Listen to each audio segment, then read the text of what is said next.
Good morning, good morning. You find us here in the presence of the old men of the African bushveld. 1, 2, 3, 4, 5, 6, 7, 8 buffalo bulls. It's very nice to have you along wherever you are in the world. In North America, you're probably an insomniac. In Australia, you're probably settling down to your afternoon tea or a gin and tonic. And in Europe, well, you're pretty much on track with us, and you're probably settling into a morning coffee. We're out here in the Greater Kruger National Park, 2.2 million hectares of sublime African wilderness. Behind the camera I have Andrew, who looks a bit like Freddie Mercury actually, so it's a little disconcerting as we drive along. In the control room we have Nikki and Eugene, and on the other car we have Scott behind the camera and Chris, who's trying out today as a presenter, so please send him your warmest energy across the satellite waves or however it's done. He's going to be trying out for us today. So, and my name is James, by the way. Most importantly this morning, other than the wild animals that we're hopefully going to try and show you, please feel free to talk to us. We love it when you communicate through comments or questions or anything else you'd like to say. #SafariLive is the Twitter handle, and the email is questions@wildearth.tv. The moment you can't phone us, sorry about that. So my plan this morning is there was a male leopard found in this area last night, so we're going to try and pick up his tracks once we've finished looking at these buffalo. I'm not going to move just yet, because we have just had heard the sound of some lions roaring just to the north of us. Sounds quite far, probably off the reserve that we're on at the moment, but I just want to sit here for a while and see if we can't hear them again.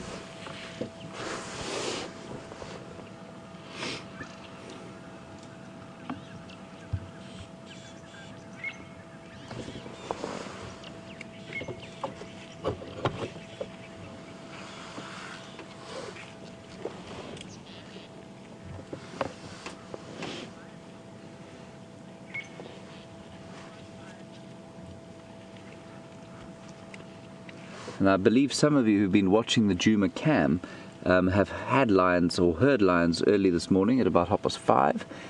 So that's pretty good news. We're quite a long way from that area now, and the lions that I heard calling certainly weren't calling from that area, so there might be others in the vicinity, which is great. So you can see these old bulls, after an exhausting night of standing about eating grass, are now starting to lie down where they'll chew their cud and spend most of the day doing that. They'll eventually, if it warms up, the temperature outside is about 15 degrees Celsius. For those of you living in the 17th century and still using Fahrenheit, that's about 59 degrees Fahrenheit. And there's a bit of cloud cover. It sort of feels a bit like there's a front end, so I don't think it's going to warm up that much. So the point of that story, of course, is that the buffalo will not necessarily move towards their traditional. They'll always move towards water if it's a bit warm, but today they might just lie here. And the reason they need water so much, especially at this time of year, is that their digestive systems are very efficient. But when it gets dry like this, the only thing that limits what their ability to extract nutrients from the bush is water. They must have water. We've got lions. Got lions. Andrew, where are they? Straight on the road. Andrew spotted a big male lion coming down the road. We're going to sit right here. Well spotted, Andrew. There's that big male coming down the road. Big black mane male.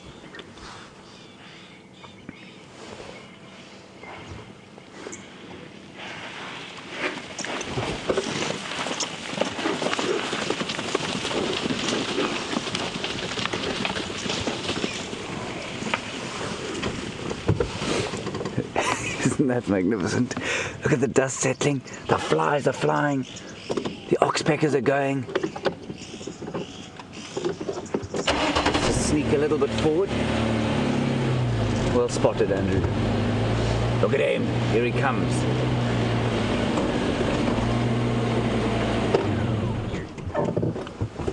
Your Majesty.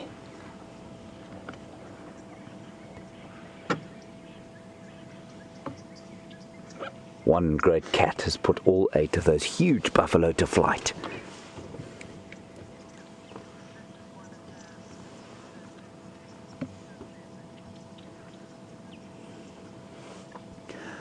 I'd be fascinated to know from our regular viewers who know the lions around here. I've never seen this male.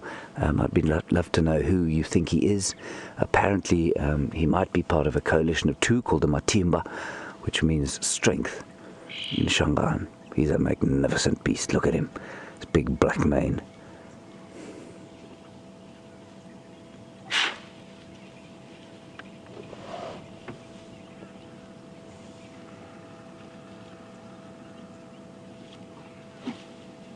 That's quite interesting. He's rolling in the buffalo dung.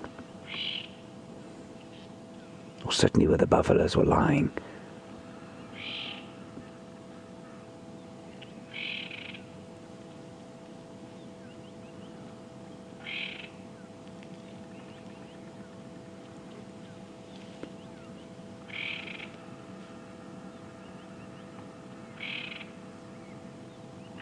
It's not a very royal thing to do, of course. You can see that he's got a... Gosh, he might call.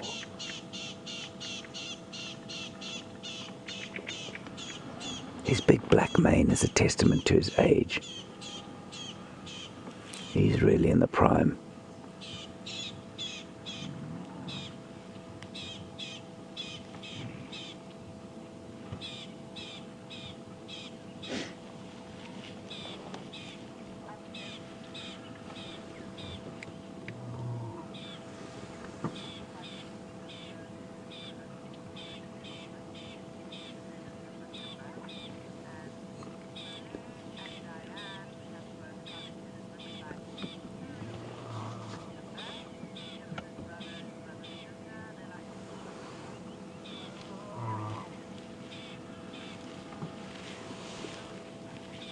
So a few of you have come through and said you think he's a Matimba male. Oh, look at him.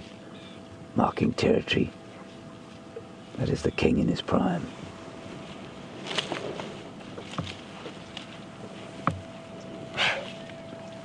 And that his brother, he's making some contact calls, so his brother may be around here.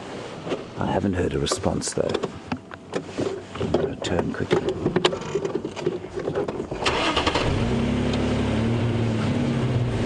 Thanks to Chris and Blair for that information.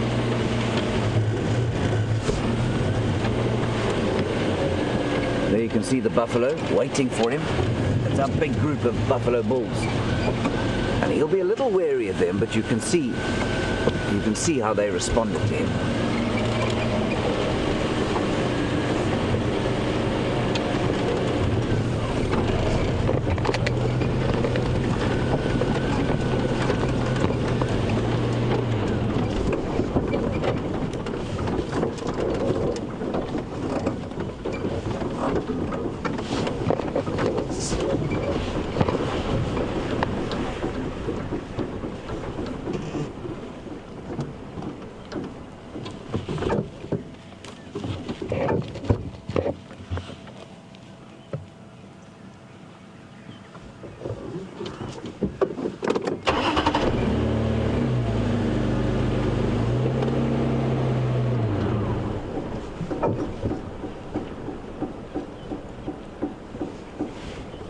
Buffalo are all watching him very carefully. Now they're coming forward and he's moving away. Watch this, here they come.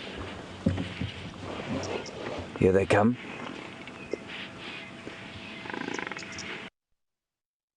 Discretion is the better part of valor.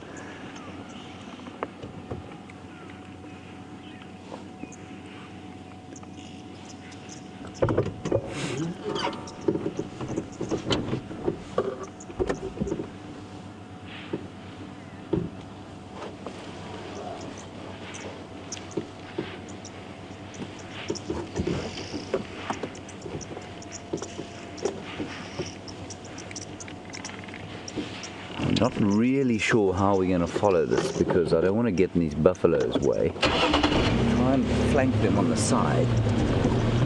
But you can see how they have no patience with this big lion.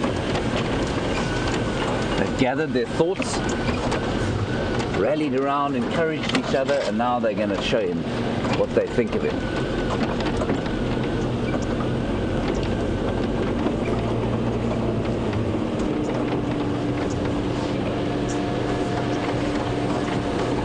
We don't want to get in their way. They'll be in a very heightened state of alarm at the moment, so we want to keep our distance.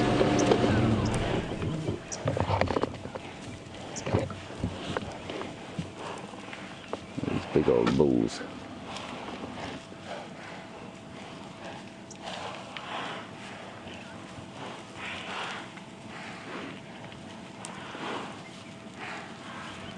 Okay, I'm going to try and get round them. See if we can't follow the lion.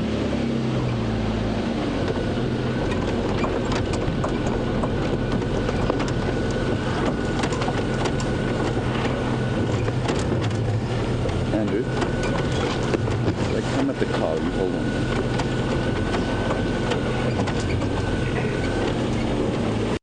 Alright, there we go.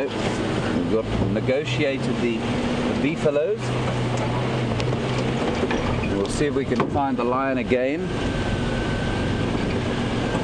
Tracks are going down this road.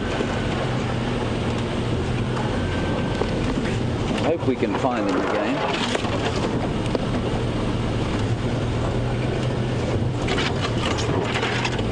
See them anywhere, Andrew?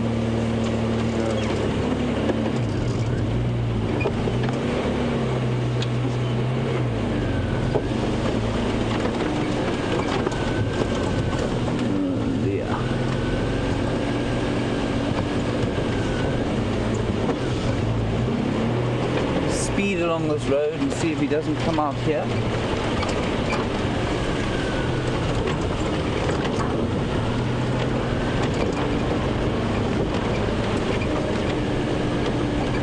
Can't see his tracks on the road.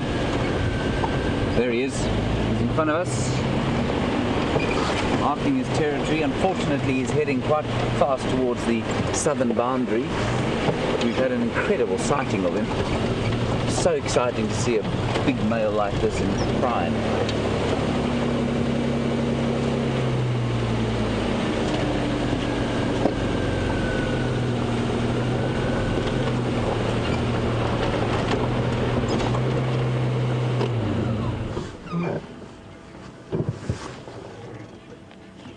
Can you hear him? Listen to him.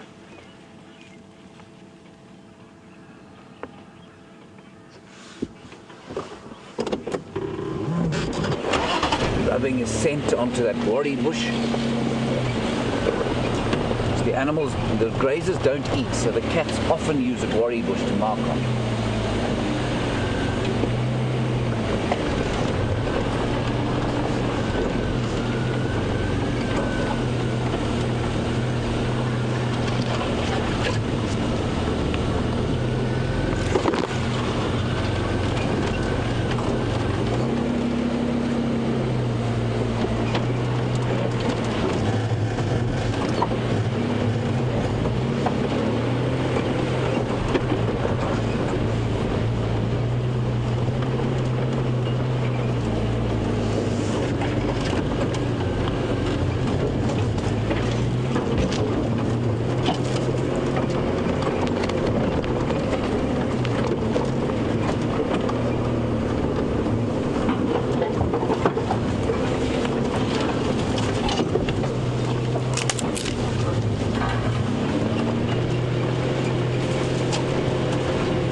Comes.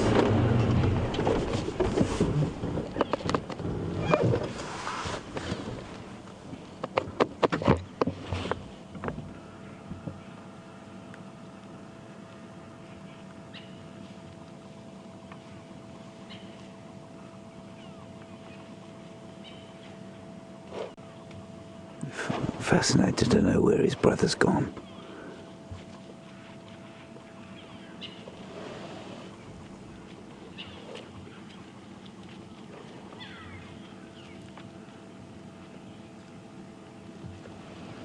He's listening.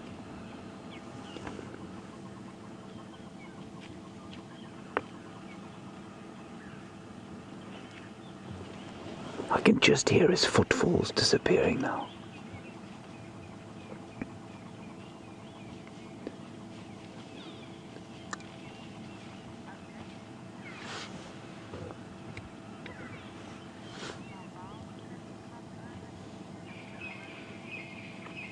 So I'm afraid this is the end of that sighting because he has crossed our boundary. So what we'll do is we'll drive back up on the same road we were on and see if maybe his brother's behind him. I think it's unlikely. From his direction, I would say that he's probably heading towards his brother. What a magnificent sighting that was. That is a really exciting thing to find after 2 very quiet days we've had, and my first time with a male like that for a great deal of time. Right, so we're going to turn around, see what we can see. I just want to quickly show you his tracks, so you can see exactly what a fresh male lion track looks like.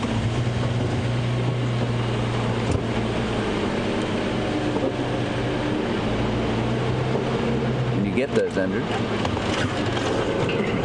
Yes, okay. I mean, be careful of just hopping out the car in a situation like this. That's a 180 to 200 kilogram animal. Which one can you see, Andrew? That one. Yep. Yeah. Yeah, that one. Okay. And he's hardly made an impression. I mean, were I to walk across and my handprint would make more of an impression than his paw has.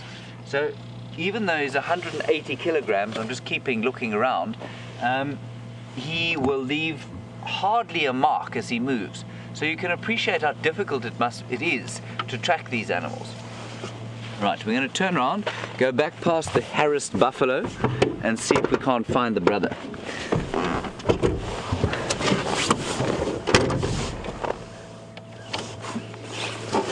Magnificent start to the day. Well spotted, Andrew. Thank you, sir.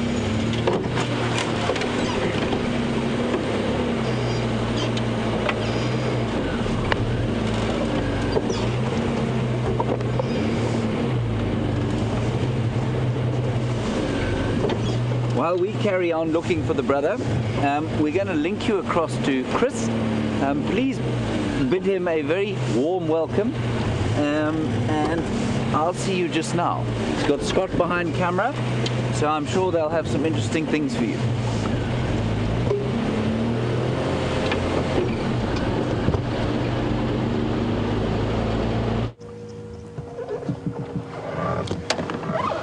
Good morning, everybody. It's nice to finally meet everybody. My name's Chris. I'll be taking you on this portion of the LiveSafari today. Just a little bit about myself.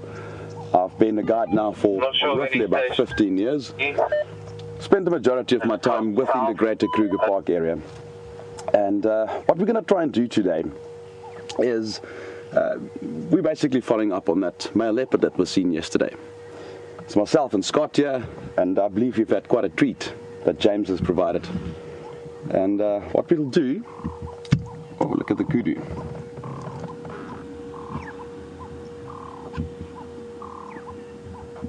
Now, kudu, being very typical woodland creatures, got fairly, very large ears, so you can see there. And that is a vital adaptation for living in this very thick woodland savanna region. Their main predators being leopard and lion, they need early detection methods to be able to early detect, and they rely heavily on their hearing.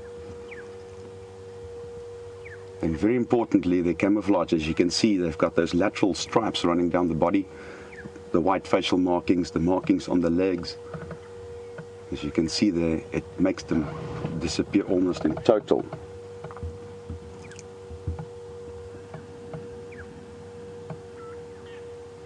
And what a vital skill that is.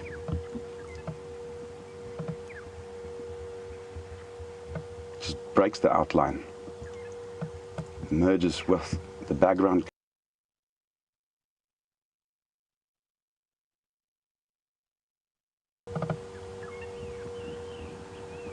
Kudu is quite a widespread antelope, found in the majority of the savannas of southern Africa and further abroad, stretching right up into East Africa. The one that we have down in the south there is called the southern greater kudu, which is the larger of the different variants of kudu that is found.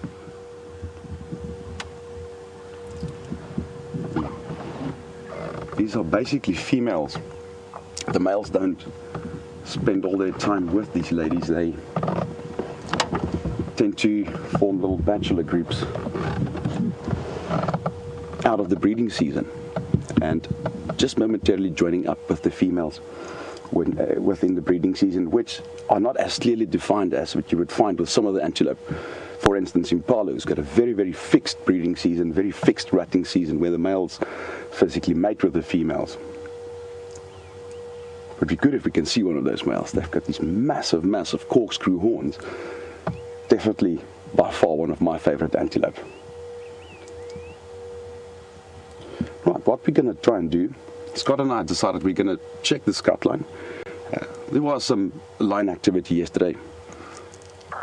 Going to follow up and perhaps we can provide a treat. Never know.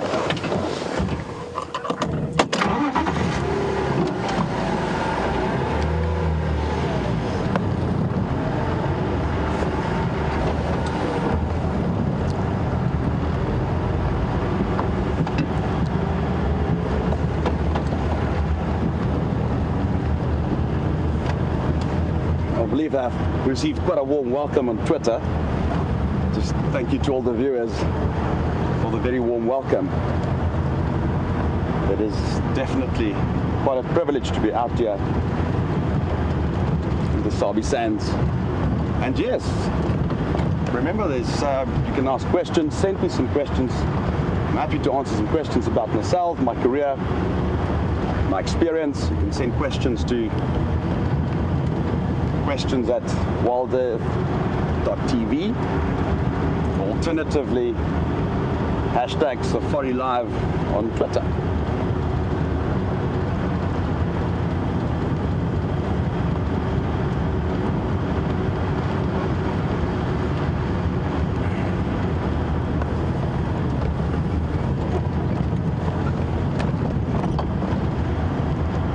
Definitely nothing so far that crossed this cut line here. But we'll definitely keep our eyes on the road. Obviously scan on the sides.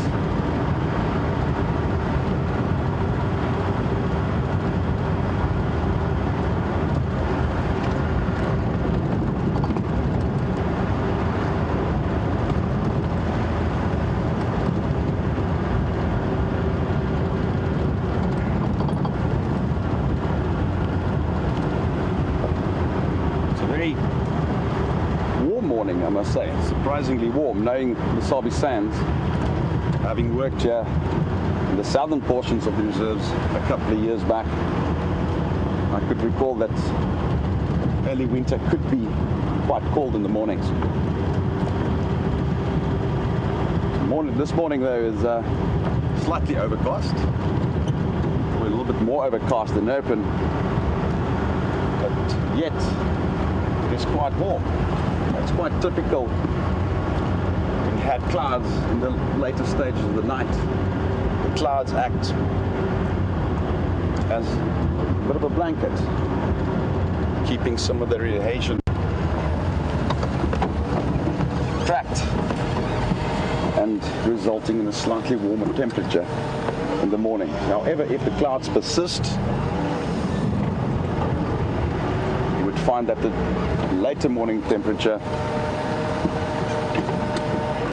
So Scott is just helping me out with directions. You want me to go straight and then yeah, straight and up ahead we can turn left. Thank you, Scott. Bit of background.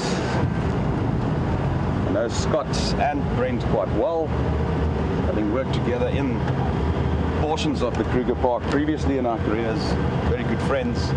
I haven't seen Scott in a while, so it's fantastic to be reunited with some of the old acquaintances. Thank you for the opportunity, Scott. It's so good to have you here, Chris. Right, we're going to be checking this cut line over here.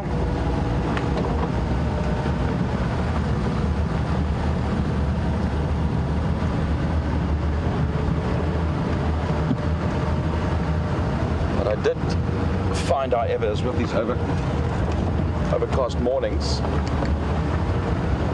that initially could be quite quiet.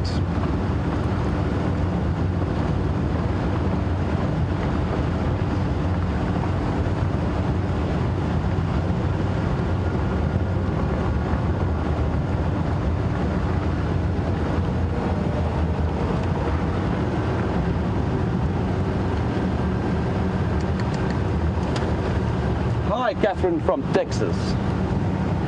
Catherine wants to know, as you can recall, the kudu that we saw, the hump on the back, is it bone, hair, or a combination of that? Hi, Catherine. Thank you very much for the question. The hump on the back of the kudu's neck is basically a combination of very long, elongated vertebrae, which its main purpose is for muscle attachment, which is more prevalent with the males. The males have these massive, thick necks. There is a fine little ridge of hair, but in actual fact, the hump is elongated vertebrae, which serves the purpose of muscle attachment. With the males, as I mentioned earlier, have these huge corkscrew horns that can be over 1 meter in length. And unlike deer, they don't shed those horns. They have to carry them all year round, thus needing quite a substantial neck. There's a kudu behind us. Thank you, Scott. Just keep reversing.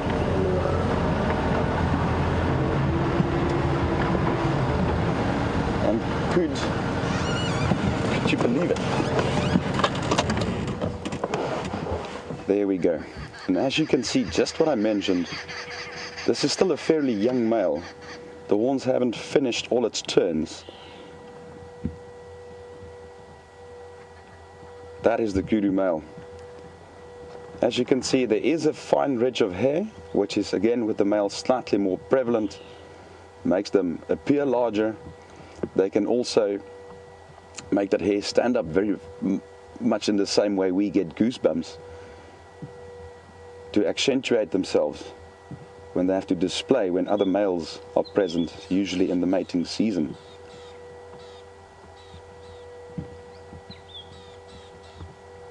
But you can see, look at the muscular neck.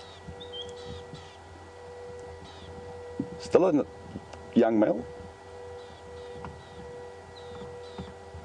Now, kudu are mainly browsers, which means they feed mainly on leaves and herbs. However, to supplement their diet, they have been known to take to grass. And here's a speaking example. Although the bulk of their diet would be leaves as such. Here in the Sabi Sands, we mainly have what we refer to as a broad-leaved woodland, which consists mainly of, or rather dominated by, a family called the bush willows, which especially in this time of the year is one of the favorite leaves that kudu would browse upon.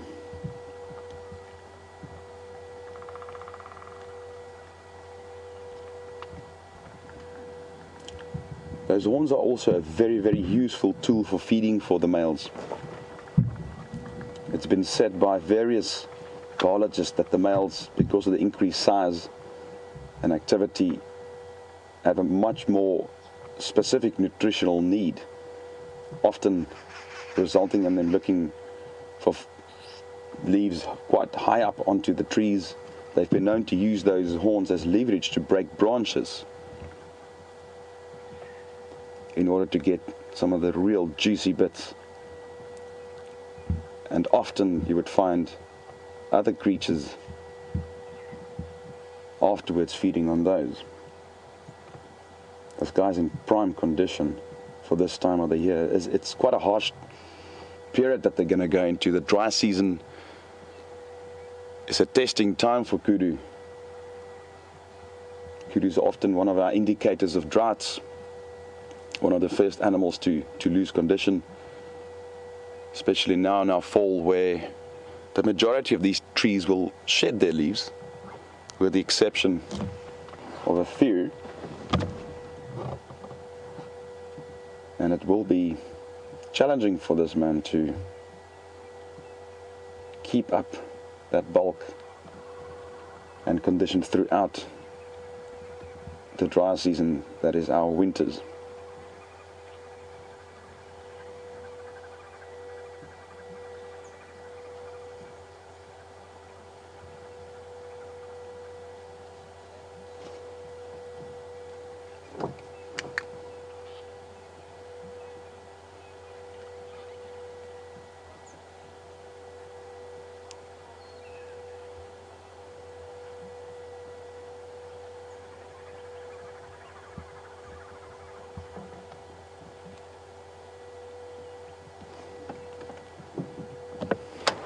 Hi Kathy from Memphis, Tennessee. Thank you for your question. Kathy would like to know, how cold does it get in this part of the world, the South African lowveld, and does it ever snow? Kathy, this is a subtropical savanna region with a summer temperature that can reach close to 109, if not more. Winter, however, it rarely drops in terms of Celsius. It rarely drops below 2 or 3 degrees. However, for us who have climatized here, it's quite cold. Bear in mind our daytime temperatures could be borderline summer temperatures, and the drop in the evenings, especially early morning, from 100 to about 60, has the effect that it becomes quite cold, and it does not snow in this part of the world. It is basically too hot and we are too close to the equator. However, if you go a little bit further west to the so-called escarpment of the country, where the altitude rises very dramatically to close to 5,000 foot, you would find that sometimes in very, very cold winters, you might have a little bit of snow. Ironically, I have never seen snow in my life. Never touched it, being in this part of the world.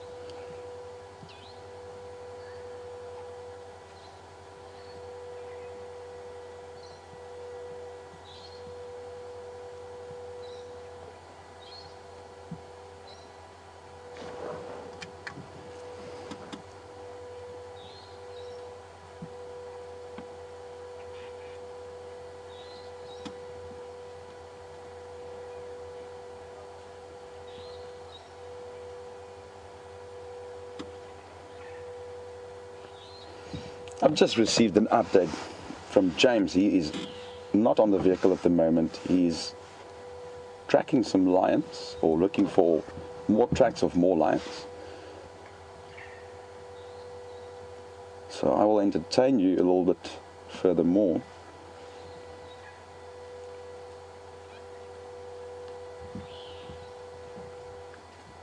Can we reverse a bit, Chris? Certainly, Scott.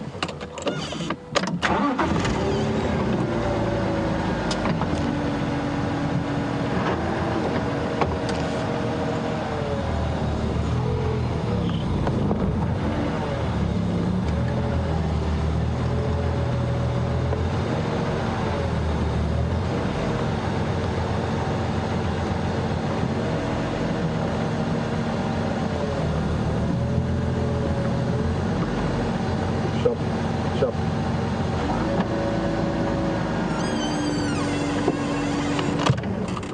Highland from Michigan. Thank you for sending your question.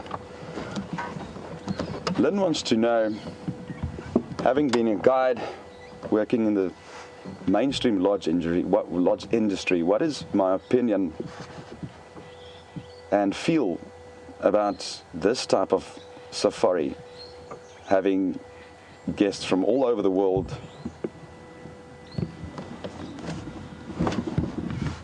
broadcasting directly. Well, it's definitely something totally new for me, and it would definitely take some adaptation to effectively do that exactly in the same way and duplicate what I've been doing with actual guests. However, I think and feel like there's a certain amount of freedom that is not always prevalent with actual guests on the vehicle. The interaction obviously is a big thing that's absent. The direct interaction, obviously, yeah, you do have the questions that you send through on Twitter and so forth. But I'm very excited, and we'll see how it goes. And but so far so good, loving it, and especially with a colleague like Scott in the back. What more can a man ask? What more can a man ask?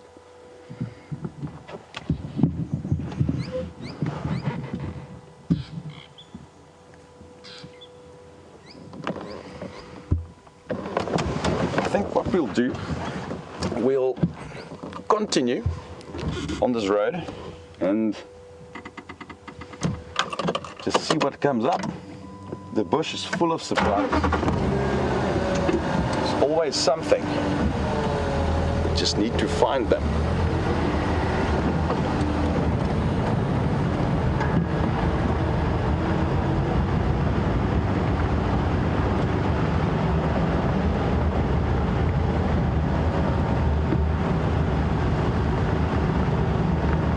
Like James is still out on foot, trying to figure out where those other lions have gone to. And in the meantime, we'll use our mobility. Let's see if we can find something.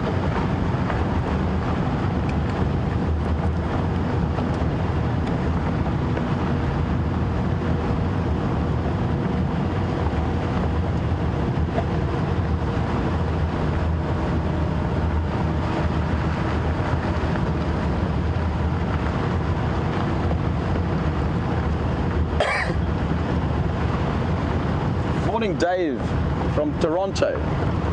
Dave wants to know, with kudu, sable antelope and roan antelope, what are the size differences, and are there any major differences in their diet? Well, Dave, of the three that you just mentioned, the roan antelope is the largest.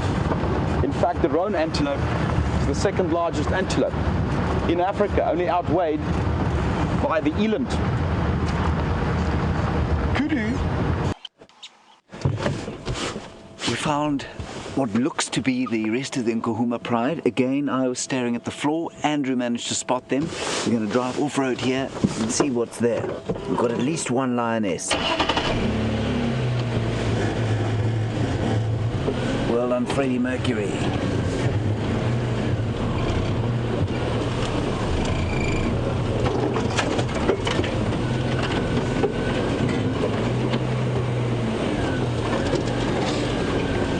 Spectacular luck this morning. I'd love to claim some form of skill, and unfortunately I cannot. At the moment I can just see the one lioness. I'm just going to wait here and see where she goes. It'd be unusual for her to be on her own.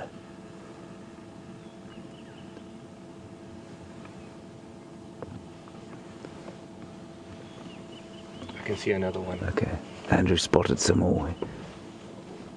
He's got his full focus Freddy eyes on today. Can we get through this stick here? Yes.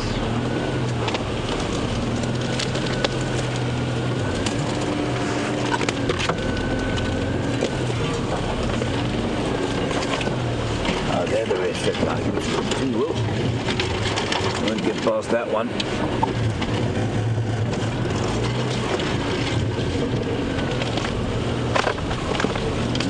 out where we are.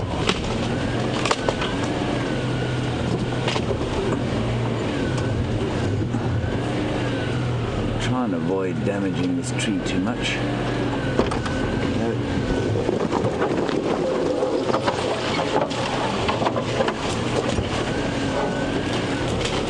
Yeah, it looks like the Nkuhumas. One young male, a few others. Let's see if we can get into a decent position.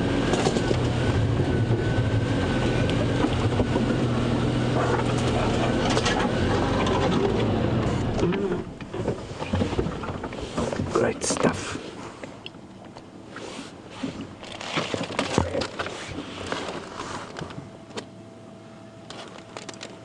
As far as I know, they managed to chase a couple of impala yesterday, but I don't think they managed to kill anything.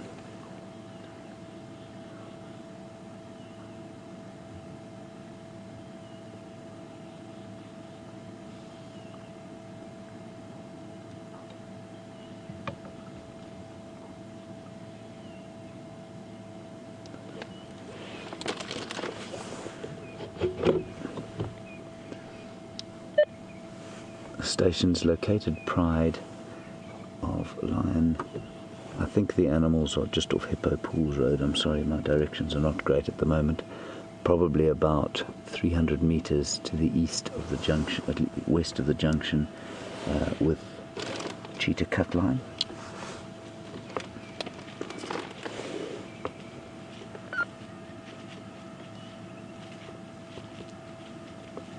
It looks like they're going to be moving towards into the middle of the property, which is a great thing for us. Not quite settled for the day like you might expect them to be on a hotter day.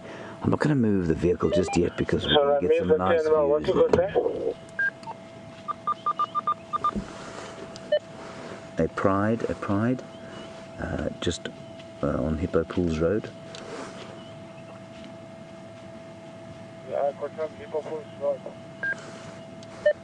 Yes, as far as I understand.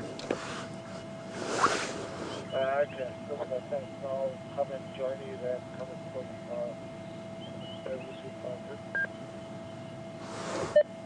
Copy.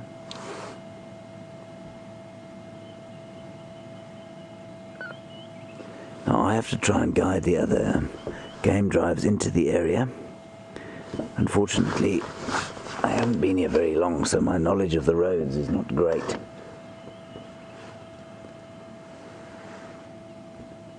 But as long as we've got the lions.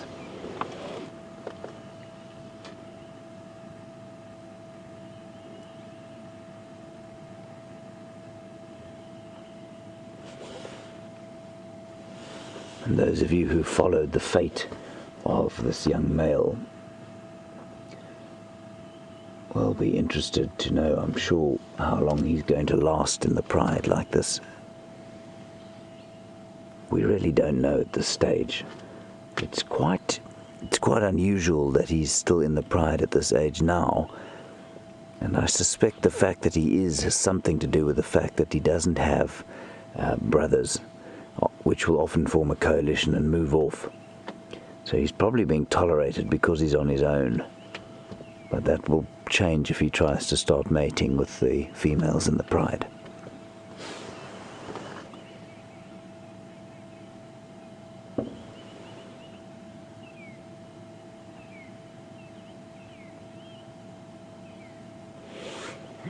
But I'm just going to reverse and see if we can't get a nice view of the lionesses.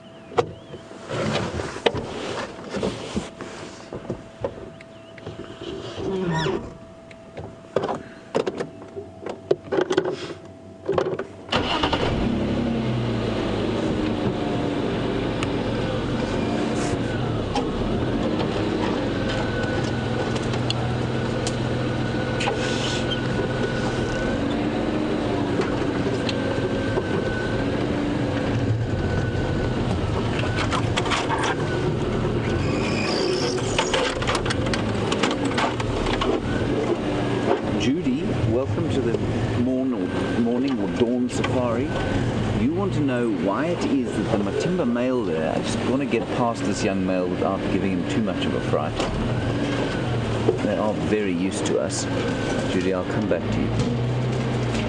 Sorry, little fella. Don't be afraid. It's just a tree. That's not great. Sorry, boy. Sorry, I'm just going to let him settle down again. I really don't like it when I give them a fright like that.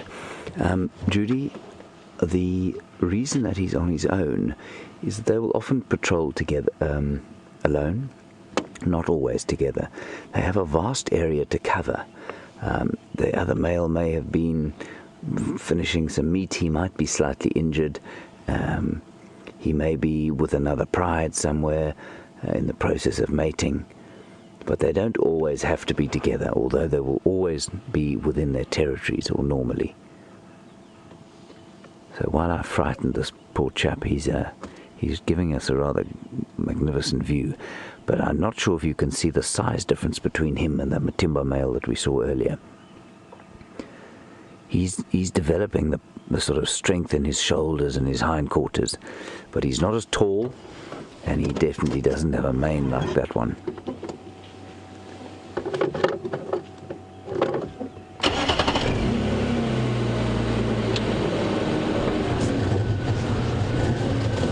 They're definitely on the move. They do look like they're going into a slight stalk mode, so I'm going to keep my distance.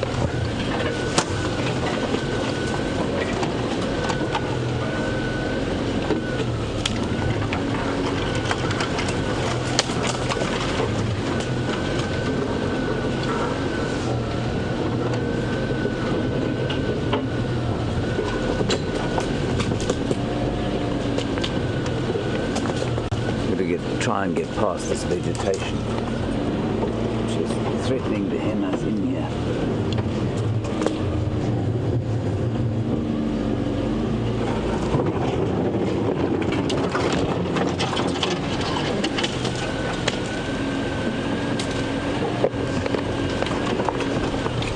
I'm going to have to watch the aerial, Andrew, sorry.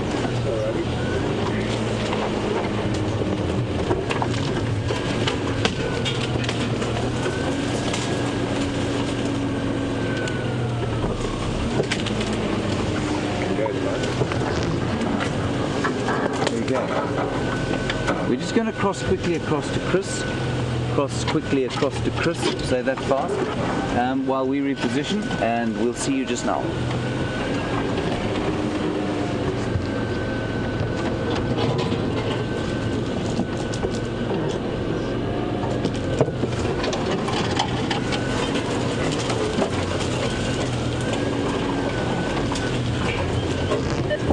Station 5 now mobile west over the Hippo Road. Sorry, I think you are still with me. Hold on tight. We're going to follow the pride. The young males remain behind in a very typical lion male style. I can hear some oxpeckers alarm calling off there. And so they're definitely stalking something. I'm going to keep my distance. Oh, they're stalking now. Now they're stalking.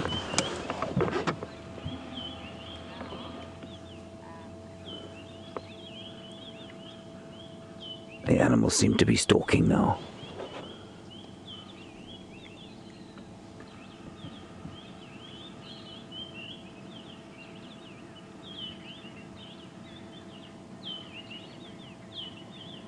So we're just going to keep our distance here.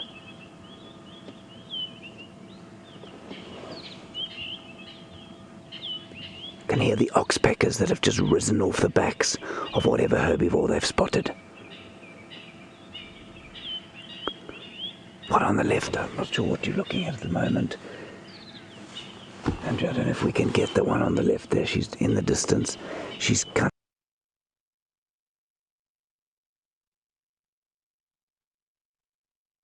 but much more slowly.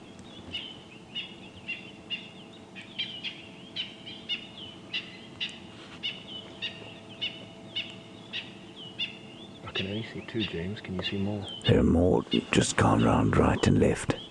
There's one further in front, right. I'm going to sneak slowly forward. I just don't want to ruin this for them.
They're definitely pulling some sort of flanking move here.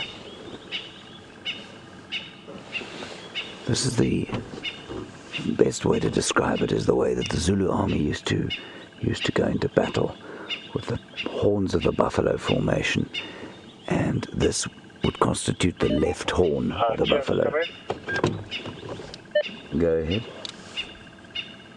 Sorry, man. You think we can still get your visual from the road? I'll get you audio from the road, definitely. Okay. Just heading south from Vulture, southeast. Okay, copy.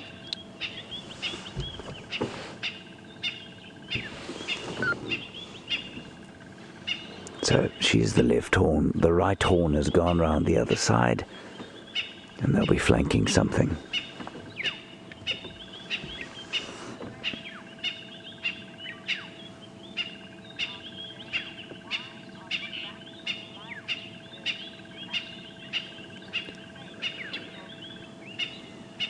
Craig in Salt Lake City, Utah. Welcome on Morning Safari.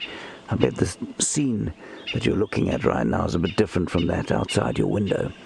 You'd like to know why the lions have got... Oh, it's a Kudu. That's a Kudu alarm calling. So they've been spotted. Here they come. He's running to the right. The Kudus are running to the right. The lions are chasing.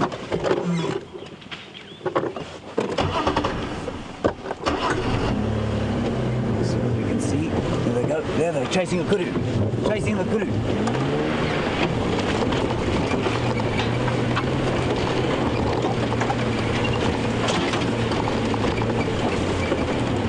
I think they've given up.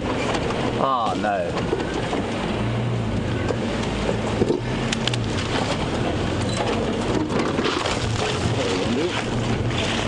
Yeah, they've given up. They're a Sabal Kudu they were chasing there.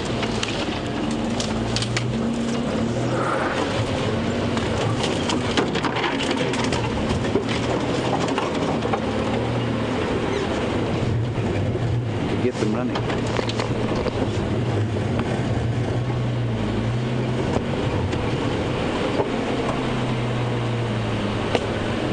So the young male is there, and here's the rest of the pride in front of us.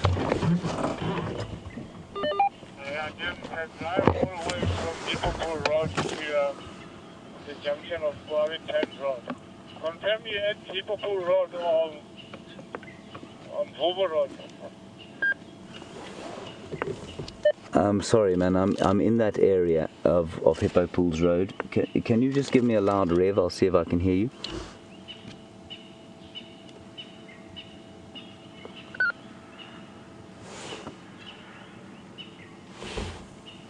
Okay, I got that. Just keep coming south. I'm obviously on Drakensberg Road, or the link between Hippo Pools and Central Road. Okay. Yes, I'm creating havoc here for the other game drives. Wasn't that incredibly exciting? So unfortunately, the Kudu spotted them. Often, if the lions are hunting during the day, it's not so easy for them. And also, if they're hunting with sub-adults, it'll often be difficult. Andrew, did we lose any limbs there? All attached. All attached? I got a huge surge of adrenaline there. That was amazingly exciting.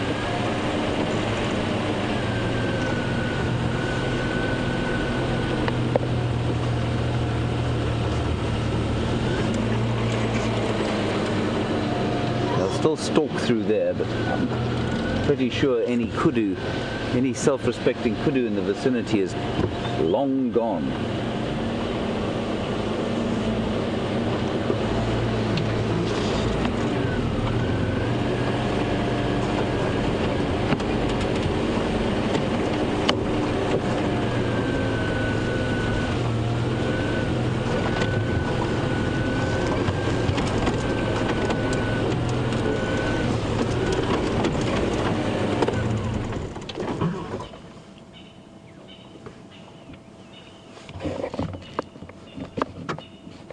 Gone onto a termite mound there, probably to get a better view of things.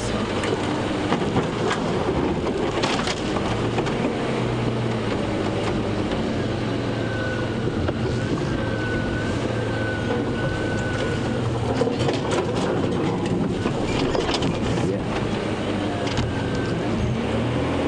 There's a vast swathe of vegetation here.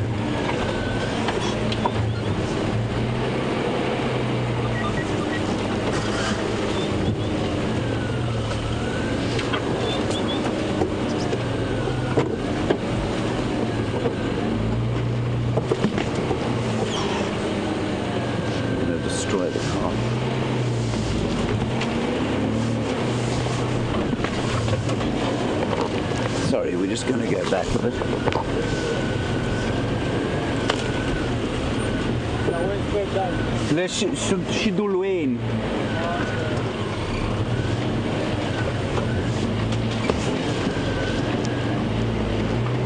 Sorry about my directions. No, that's okay, no problem. Yeah, sorry, we've got to...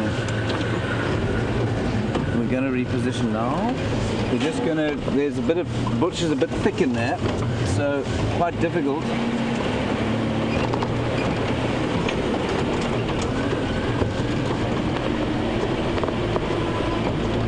But definitely we'll get back in there. They're on a termite mound having a look-see. We'll try and go in here. The trick, of course, is not to lose Freddie Mercury from the back, because if that happens, the screen goes blank or you get me on camera, neither of which you really want.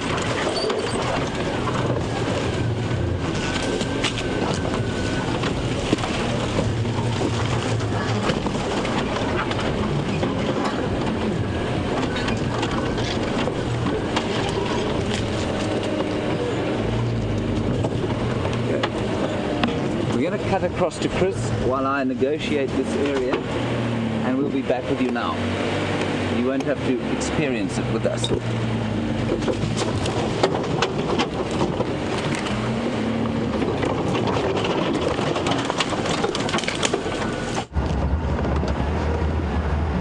Welcome back.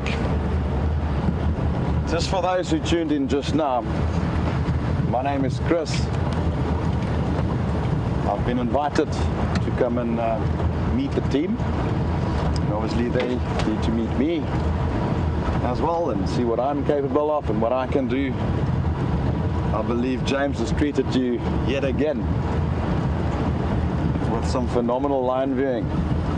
Truly amazing cats. Truly, truly amazing. We had a question earlier from Dave from Toronto, which I think was interrupted.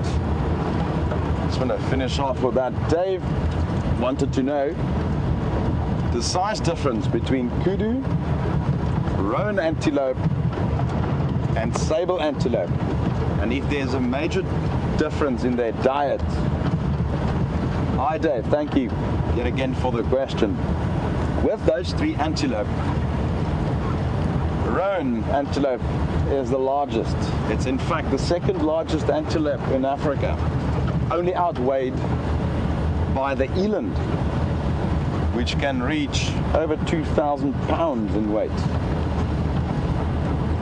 Behind the roan it would be the kudu as the third largest antelope in Africa, or well, the southern greater kudu, the one that's found in southern Africa. And a touch behind kudu would be the sable antelope. It's not much of a difference between the three of them in terms of size. All three of them are fairly large antelope. As far as diet is concerned, kudu browsers, like we mentioned earlier on the show, whereas roan and sable antelope are predominantly grazers. They eat grass. In fact, both species tend to favor areas with medium to tall grass in close proximity to water. Moderately open woodland, very much the same as you can see out here, even though we don't really see roan and sable antelope in this part. They do occur within the greater Kruger Park area.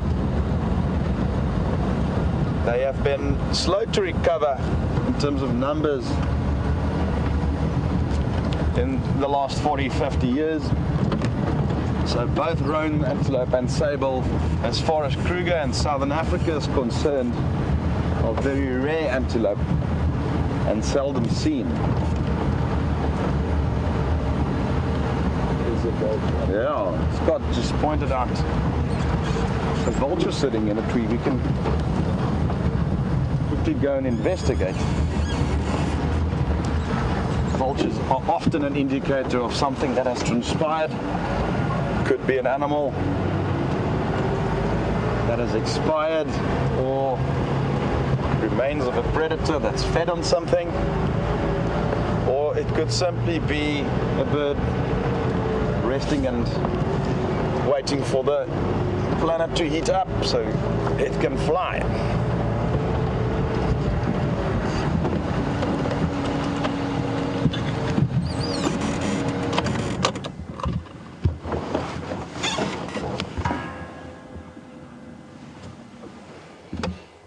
I know they're not everybody's favorites as far as looks are concerned,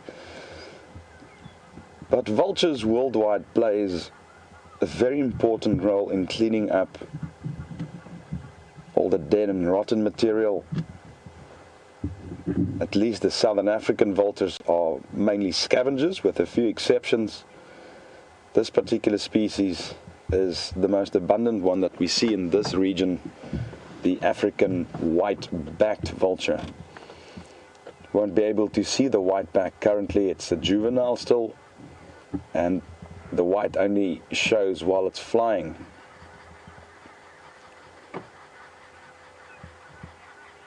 These birds are amazingly adapted for what they do. First of all, very, very long, broad wings with what we call a low wing load, in order for them to glide and soar and use thermal rising air to take them up to heights in excess of 30,000 foot. In fact, the highest flying bird ever recorded was a vulture from East Africa, the Ruppel's vulture, which was confirmed by a military jet at 37,500 foot. That is extremely high. Just shows you how far these birds need to go to find food.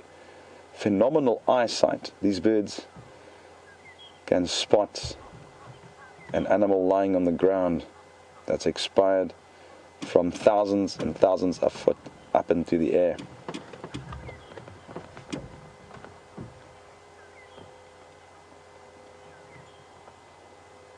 It's one of 5 species that's commonly seen, some not so common. But this is the most abundant of the 5 found, mainly in this part of the world.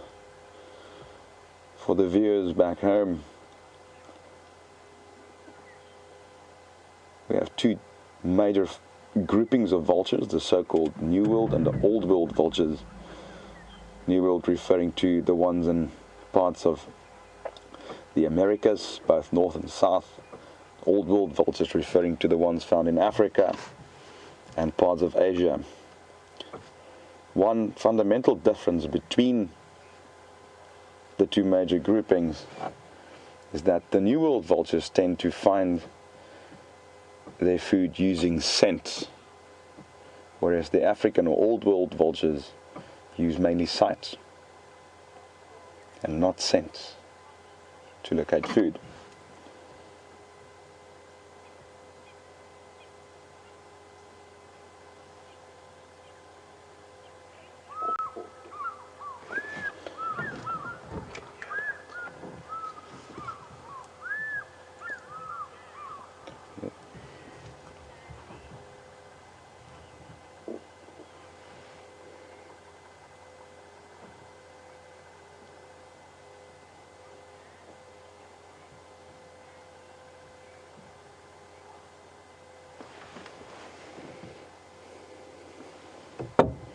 Hi, Jordan from Illinois and Sandy from New York.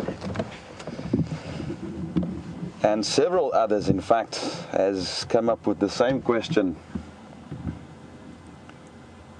on Twitter, and they want to know where have I worked before in the Kruger National Park and elsewhere. Well, currently I'm guiding in the far eastern parts of the Kruger National Park, doing both trails on foot and vehicle safari guiding. During the course of my career, it's taken me to the Sabi Sands, the area where we are now, even though it's more to the south of the actual Sabi Sands. I have done a little bit to the far northwest of the country, where I've done horseback safari. I've been involved in the management of natural areas, also within the Kruger area, and then a little bit further to the west, central parts of the Kruger National Park, a reserve called the Timbavati and Tlasiri Nature Reserves, which are just like the Sabi Sand, privately owned portions of the Kruger National Park, the Greater Kruger Park area. So I've spent the bulk of my career within this particular area, so I do see myself as a bit of a low-veld specialist. We refer to this area as the low-veld, since it lies mainly below 400 feet above sea level. I have done a little bit of time elsewhere, basically non-professional, more in terms of leisure, Botswana, Namibia, basically done quite a lot of holiday in those countries, Mozambique as well, although I never actually worked in those countries, but traveled extensively, and it just all added to the broadened experience and so forth. I hope that does answer your question. We're going to continue, see if we can locate anything on those leopards from yesterday. It would be fantastic if we can finish off today with a leopard. Sorry, we need to show our magic.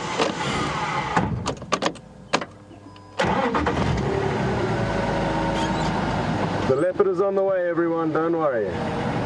Just give us a few minutes.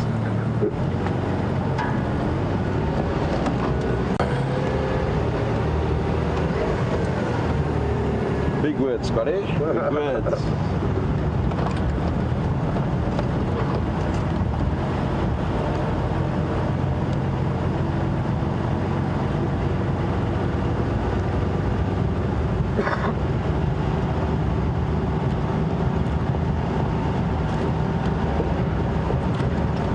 Got a question from Curious1 on Twitter.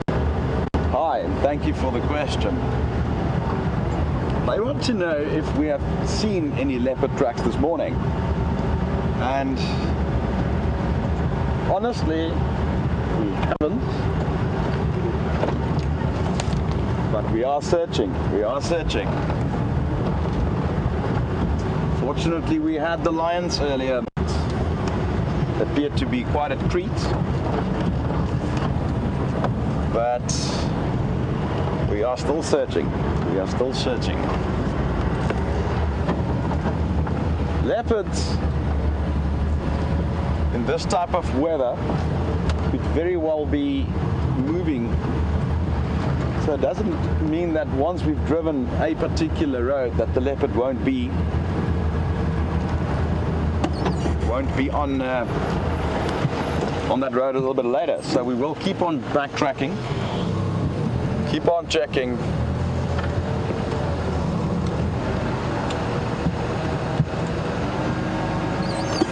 Scott has just seen something quite unique.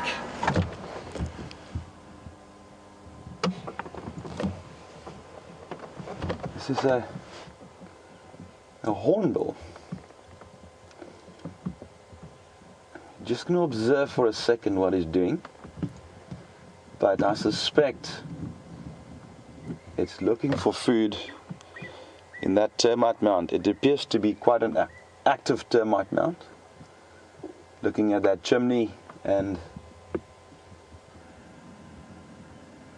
termites being extremely nutritious, lots of protein, good amount of fat, is a very good meal. What I have seen the hornbills do is that if they find an opening in the termite mound, they often tap with their beaks in order to arouse the soldier termites, and they rush up, and as you can see, every now and then he'll swallow one. There we go. Question for our viewers back home: are hornbills a family of birds that are only found in Africa or not? And repeat the question, trivia. Hornbills, are they only found in Africa, or are they found in other parts of the world? And if possible, where in the world as well?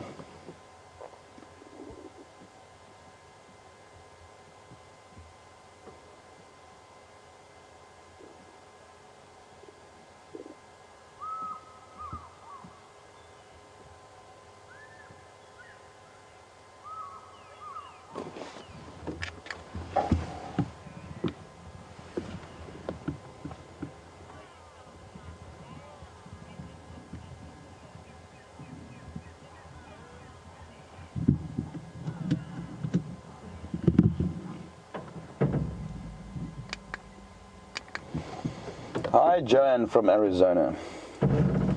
Seems to be a lot of questions about my my experience and where I've worked. She wants to know where I'm from. The Transvaal region of South Africa, originally. Roxanne, that's the Transvaal region is basically the far northern portion of the country currently. It's divided into a few other provinces, namely the Limpopo, which is the northernmost province. Portions of the old Transvaal would have included what's today Mpumalanga province, as well as the northwest. And yes, I was born and raised up in the far north of that region, very close to the far northern boundary of the country, the border. I'm from cattle farming background, and that has introduced me to nature since early childhood. I've always been a nature person, been schooled by the bush at a very, very early stage in my life, and it has definitely set the stage for what I've become today. So very grateful for that, to have had the opportunity to grow up on the countryside, grow up in quite a wild part of South Africa, and in fact in close proximity to the northern stretches of the Kruger National Park.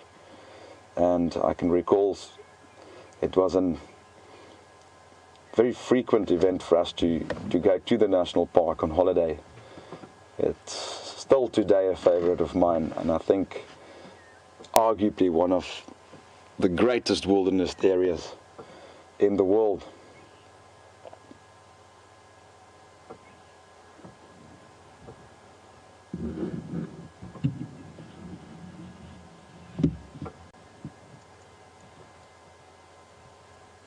be slowly moving on and leaving this hornbill to his breakfast, having termites. And see if we can get any further activity on leopards.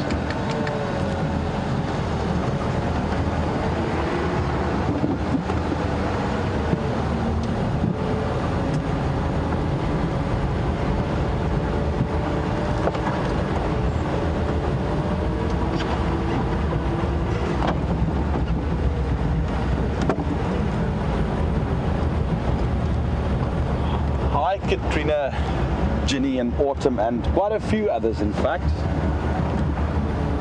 who has sent through a question asking, Chris, what is your favorite animal and what other animals out of Africa would you like to see?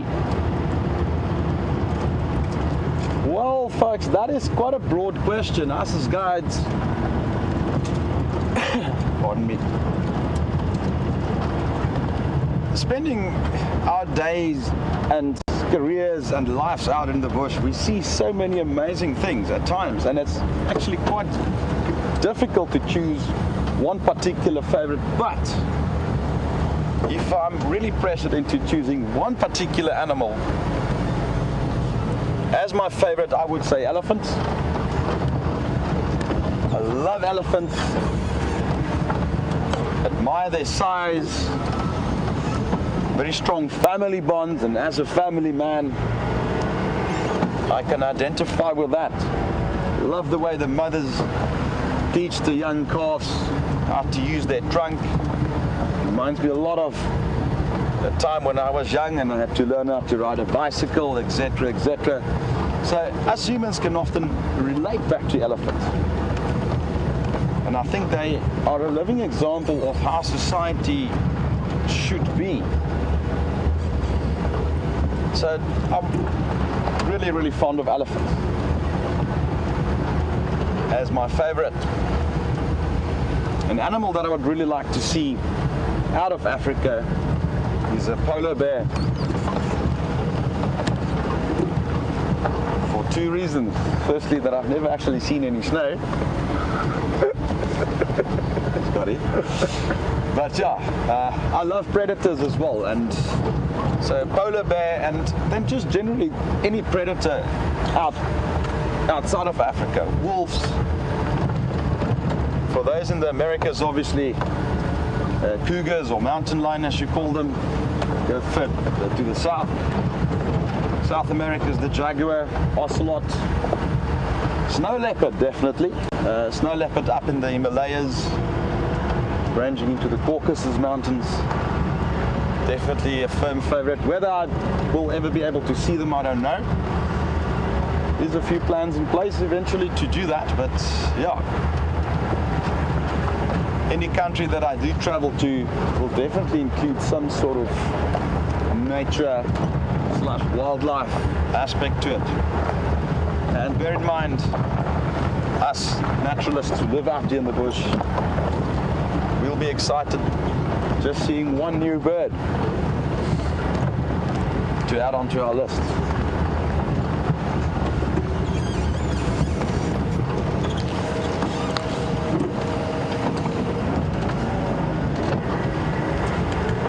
Still waiting for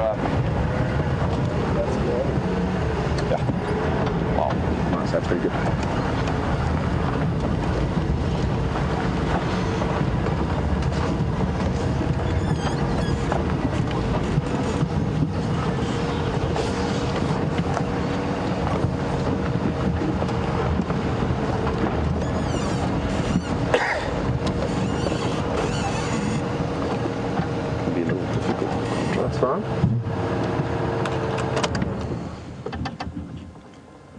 While we're on the subject of favorite animals, here is by far one of my favorite raptors, the bateleur. From an old French word that reminds of the word for a tightrope walker or an acrobat. If you look here, its wings extend quite far down. It's almost as if it does not have a tail. It does have a tail, it's just very, very short. And this does occasionally destabilize it in flight, and you often see it self-correcting it in flight, swinging and balancing very much like a tightrope walker would do. So it is somewhat descriptive. You'll often hear guides using scientific jargon. I'm not a big fan of that. However, this particular bird's got a really, really descriptive biological name, Pterothopus ecaudatus. The Pterothopus portion of it is actually Greek, referring to its pretty face or striking face. The ecaudatus, anything in Latin referring to caudal, caudus, or similar, is refers to a tail, and the e prefix to it is basically saying that there's a short or rudimentary tail. So the ecaudatus then refers to its very, very short tail. Pretty face, short tail. Very, very, very descriptive. Now this particular bird both takes small animals as prey, but also it's a specialist scavenger, very much like vultures do. And during my career, on numerous occasions, bateleurs led me to fresh carcasses of animals that are dragged out into trees by leopards.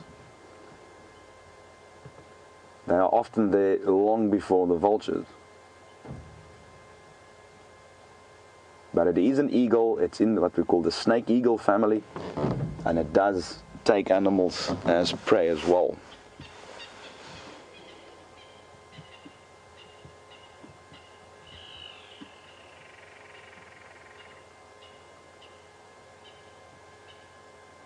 I remember yesterday there was a question or two about animals being monogamous. This is another example of a monogamous bird that pairs for life, which is the case usually with most raptors. These guys usually breed late April, early April, which are much later than other eagles, which usually breeds early summer. Or at least the ones that does breed here in South Africa. Quite a number of our eagles are migratory birds. Just have audio and some lions roaring to them. I picked it up very briefly. That would have been very faint. Yeah. It was very, very faint. I think those could have been the same ones that James had earlier, the dominant males. We're not far from where they last had them.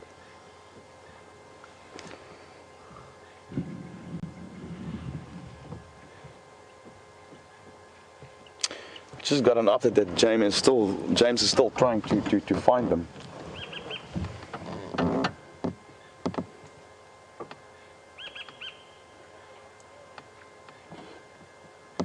They just brought up a few pellets, which could be feather, bone,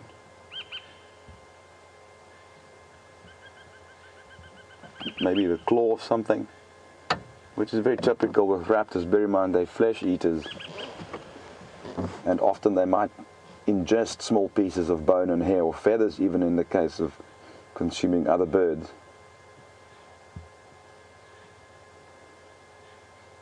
But definitely one of my favorite, definitely.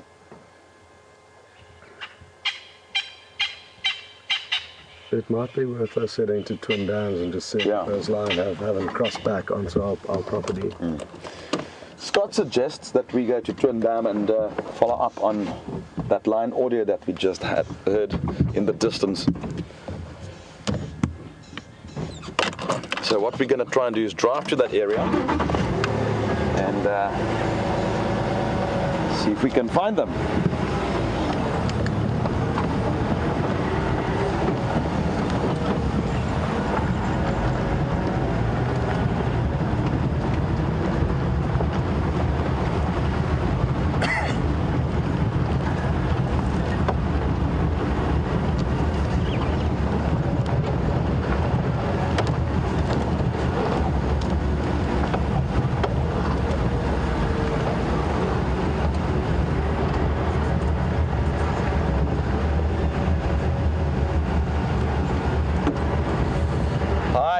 Andy from Nevada and David from Michigan, who has sent us some answers on the hornbill question.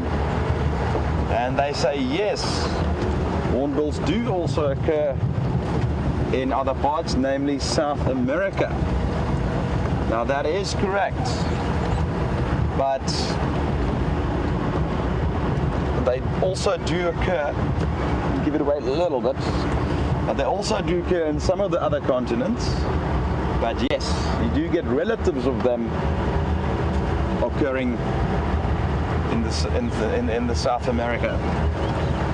So that's partially true, and well done.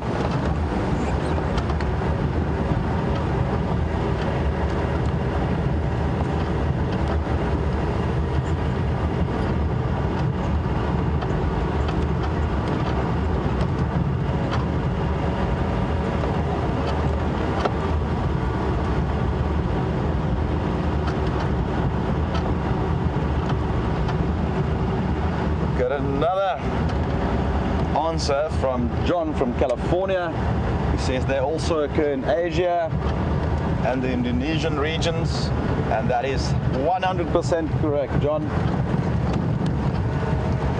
Also Dave, who said they also, in addition to that, occurs in New Guinea, which is also correct.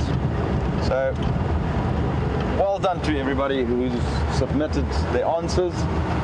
This is what it's about. It's a platform for everybody to share. Let's learn from each other. And also for those who don't know the answers, to go back to the books and just stimulate and go and read. And that's how us as guides often gain our knowledge. A lot of it is self-study. A lot of it, the onus is often on the guide itself or naturalist to gain your own knowledge base. And no, we are not walking encyclopedias all the time. There's a lot of things that we don't know. There are things that we do not understand, and that we also still have to learn. So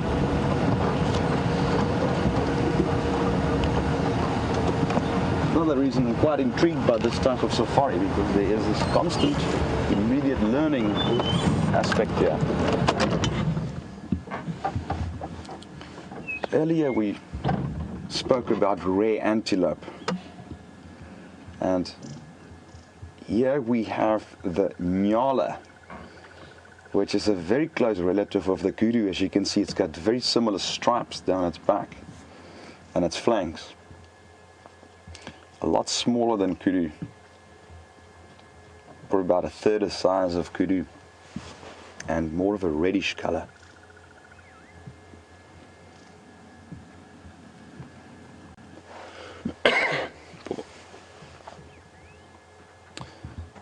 Usually a creature that's found in slightly more thicker woodlands close to water. Now, in terms of male and female and how they are correctly being referred to, usually the larger antelope are referred to as a bull and a cow, just like with domestic cows, and smaller ones ram and ewe.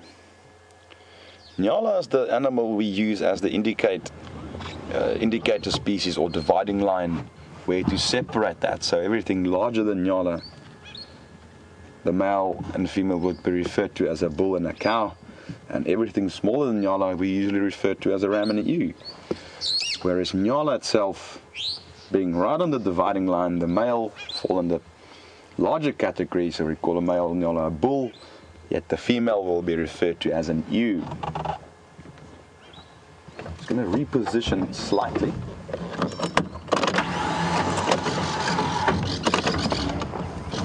Probably just move a little bit forward.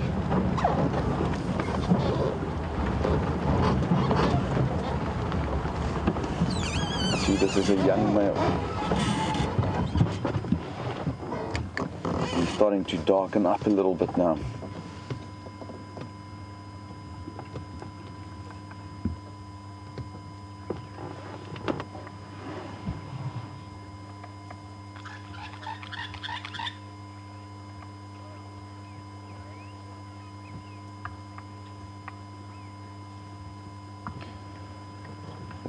while we looking at the nyala, we have a question from Jean from LA, Los Angeles, who asks if she knows that eland is the largest antelope in Africa. She wants to know, however, is there any other antelope found elsewhere in the world that would outweigh an eland? Jean, that is a very, very good question. The answer is no, not in the terms of antelope. Eland is the largest antelope in the world and in Africa. However, there are larger hoofed animals that might be outweighing eland. I have heard of accounts of elk or moose that have reached a weight that's heavier than some of our eland. The North American bison or buffalo have been known to also just become a touch bigger. So in terms of hoofed animals, yes, there are some that might outweigh it. But as far as antelope is concerned, the eland is the largest.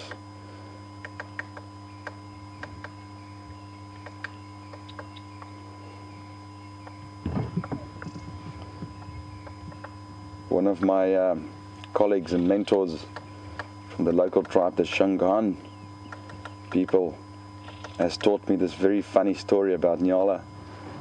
Don't know if you saw those stripes, that the local word for onion and nyala is actually the same, which is in fact nyala.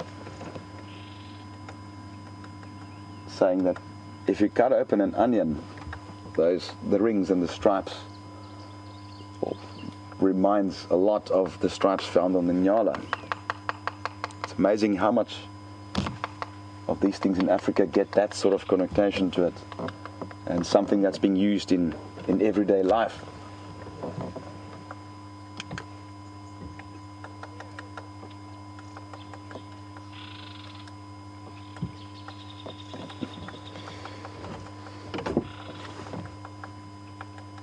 Then we have an update question as well. We can hear something tapping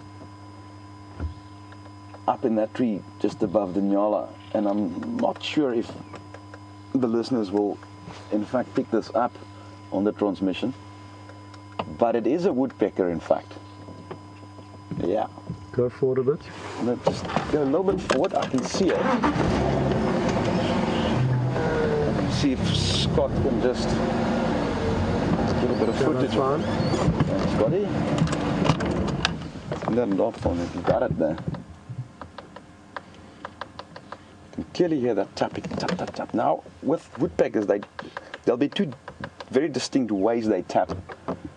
It'll be this type of tapping, which will not have any rhythm to it really, and he's basically either looking for food or excavating a nest. But often there'll be a very rhythmic tap that its main purpose would be its vocalization. It's territorial in nature, advertising its own territory.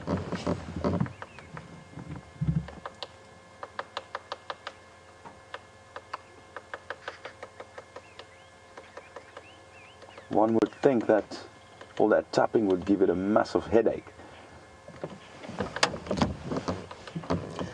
But barbets and woodpeckers have a special adaptation where the beak fits onto the skull. It's got a very elastic hinge that helps cushion the brain in terms of impact.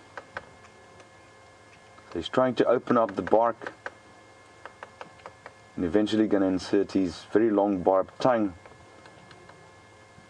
into the hole to try and extract perhaps a wood borer grub or larvae of some beetles that are known to bore and live under the bark.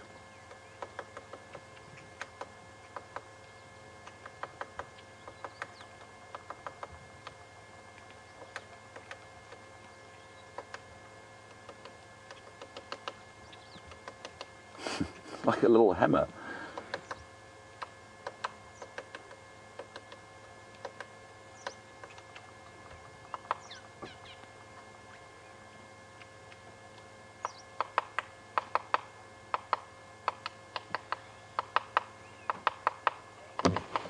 what I love about doing this and being out there. You're watching nyala, and then suddenly we've got this woodpecker that starts tapping the wood.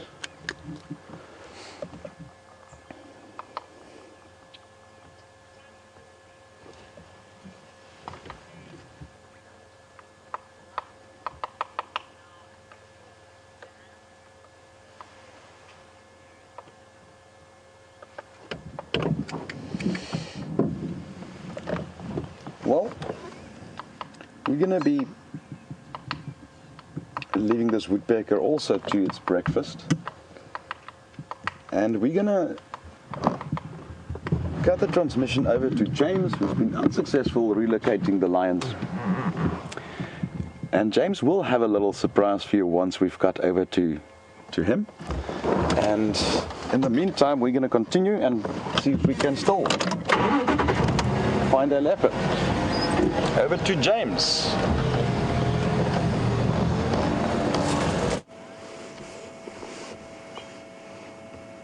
Welcome back, everybody, to Jiga.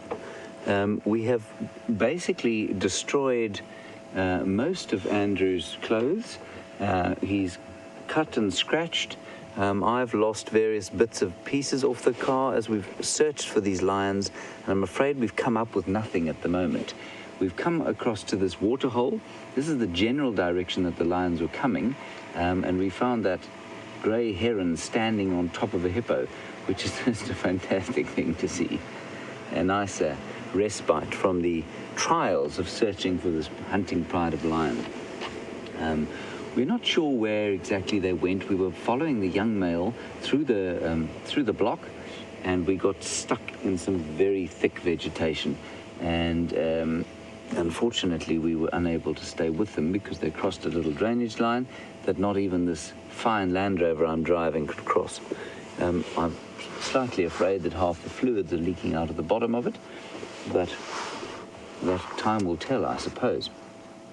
So there's just a great feeling around the bush this morning of aliveness. Yesterday there was a very kind of soporific tiredness about the place, and now everything just feels alive. We've got that beautiful sighting of a grey heron lurking on a hippo's back, like he's an island, and the hippo doesn't look too fussed by the whole thing.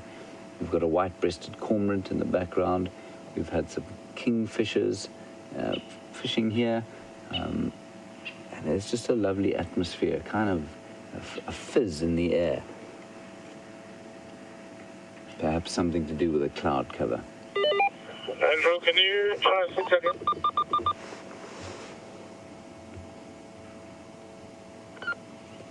So we're going to continue and try and find the pride.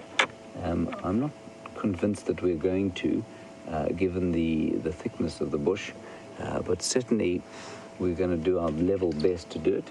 Their direction was basically towards where we are now, but if they haven't caught anything, they might just like to go to ground and have a sleep for the next little while. There's the white-breasted cormorant.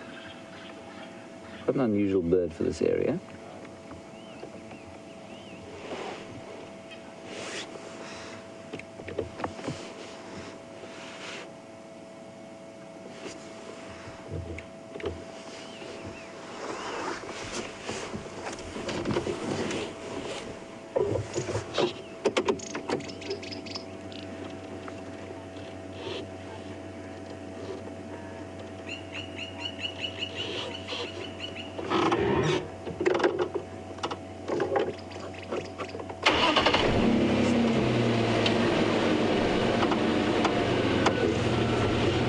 So we're going to move on, leave that resting heron on the back of his hippo friend, and continue to try and find the lions. We have just come from this side, but I'm going to go back that way because that's the direction that they were going in, and we'll see what we can come across. There are quite a few people out here trying to find the lions at the moment, which is nice. So we have some help. We're not all alone in the world.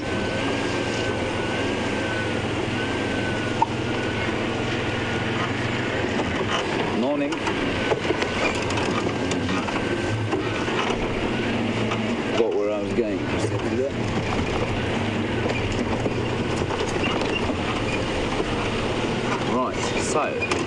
go. Lions, like I say, on a day like this, it hasn't warmed up much. It's certainly not cold, but it hasn't warmed up a huge amount. And on a day like this, they will move, they might hunt, especially if they're hungry. And that pride looked like it hadn't eaten for a while. So we'll keep looking. I believe you've been seeing some good things with Chris. I hope you're being nice to him. Very experienced guide, and it's very nice to have him around.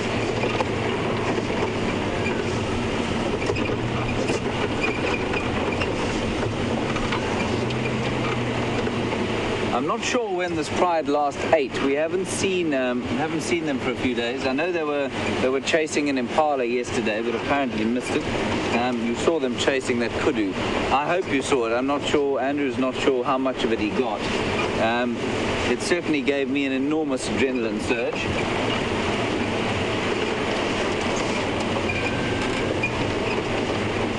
It's nice to see them hunting in the day, because often it's at night, so you have to turn the lights off and you can't actually watch them. You don't see that incredible stalking behavior. They flatten themselves to the ground or stand up and look. It'd be very terrifying to be on the other end of one of those hunting stares.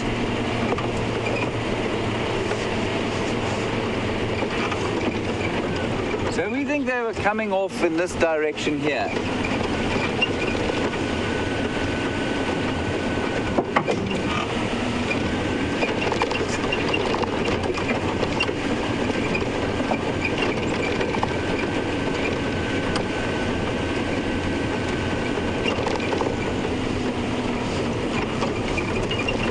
Of course, we get very excited when these animals start to hunt, or when the lions are on the hunt, but when you actually see a lion making a kill, it can be a very,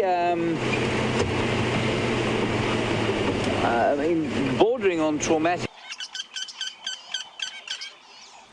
Hello everyone. Being out in the bush and being out there live has its technical challenges. We're experiencing some of that now and are working on it as fast as possible to get it sorted. Left, but it's quite far, but right, the next left.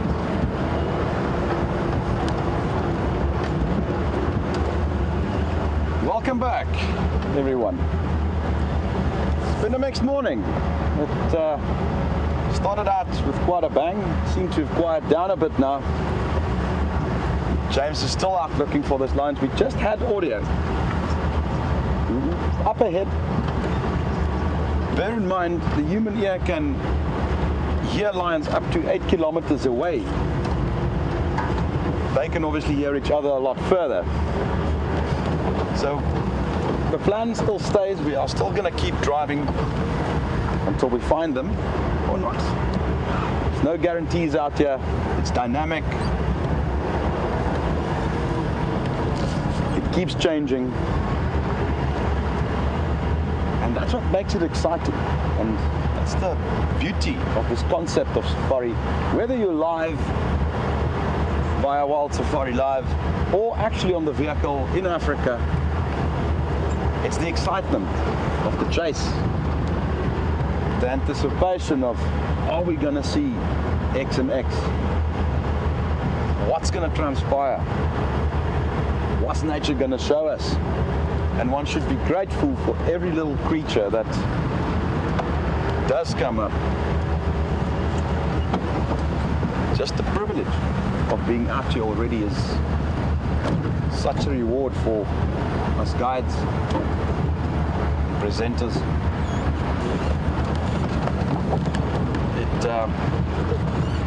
It's been quite a journey, I must say.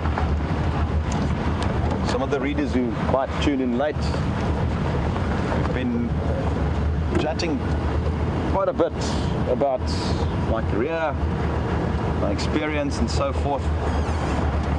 And I remember one of my mentors used to tell me, when I was still a very young guide, a lot of expectations about the industry. And he said, you must always remember, being a nature guide is not a job, it's not a calling. It is a lot of things in one. It's your calling, your job, your career, your hobby, your passion, all of that. And if you ever lose that, you should leave the industry. And I can honestly say, after 15, going 16 years of professional nature guiding, the end is still not in sight. It's quite a scary thought that everything has to end. At some stage, I will get too old for this. But if I can postpone that day as far as I could, I would.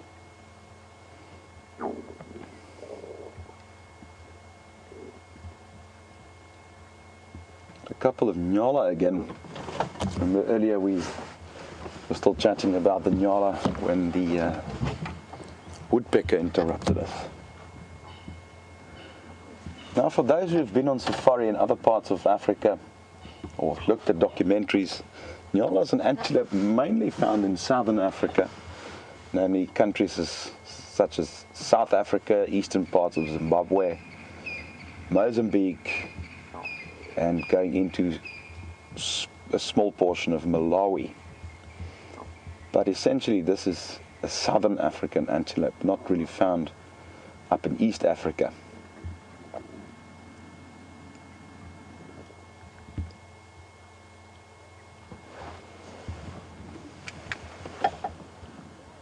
Laura from Alabama.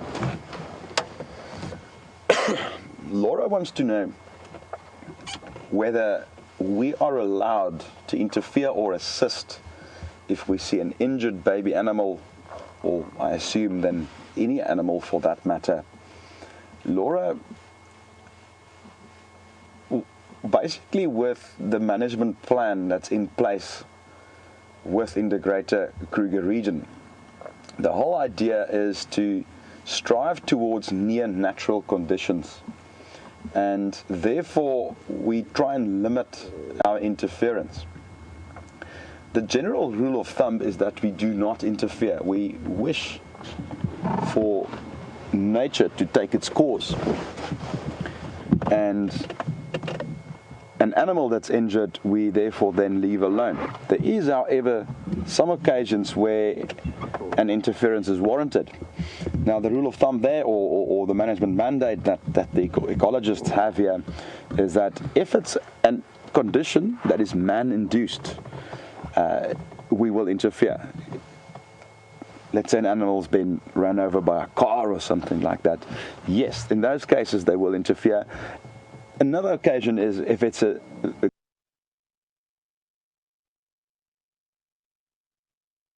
let's say an animal's been run over by a car or something like that.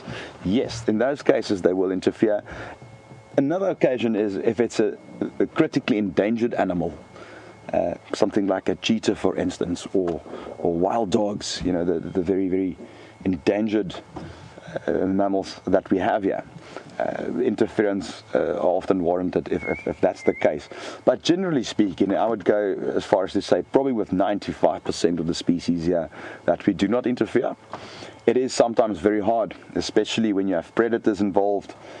During the course of my career, I've seen some very sad moments, I must say. You know, I always say Africa, you know, has its dark side and its light side, and just like the good old yin-yang, good versus evil type of thing, Africa would be incomplete without that little bit of darkness.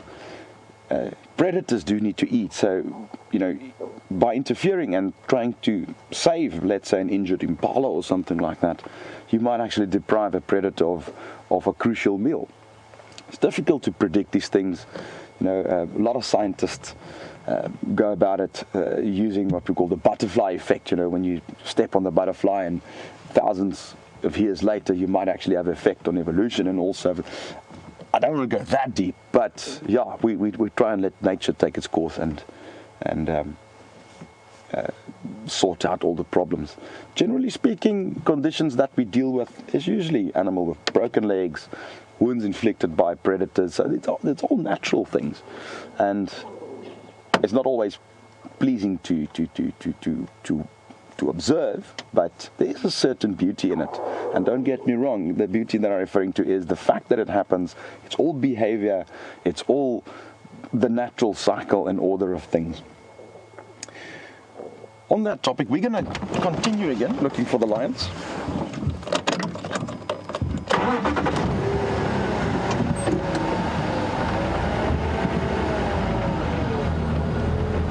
Just got word that James is back on the vehicle.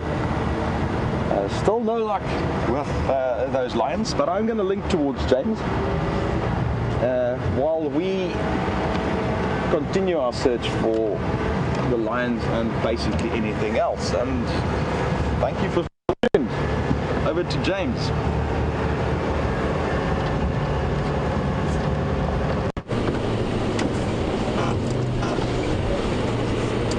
Welcome back to Jigger, everyone. We haven't had any luck as yet. We haven't broken anything further on the vehicle, which is a big plus. What we're going to do, there's an old track that runs down through this block, which I'm not on right now, and we're going to try and drive through the middle of it and see if we can't pick up where the lions were.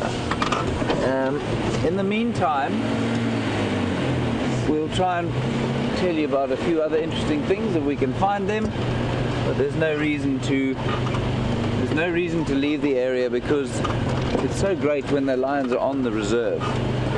They have territories that are roughly probably about 6,000 hectares in extent, and so when you're only operating on 1,500 hectares, when you've got them on the reserve, it's best to take advantage of that.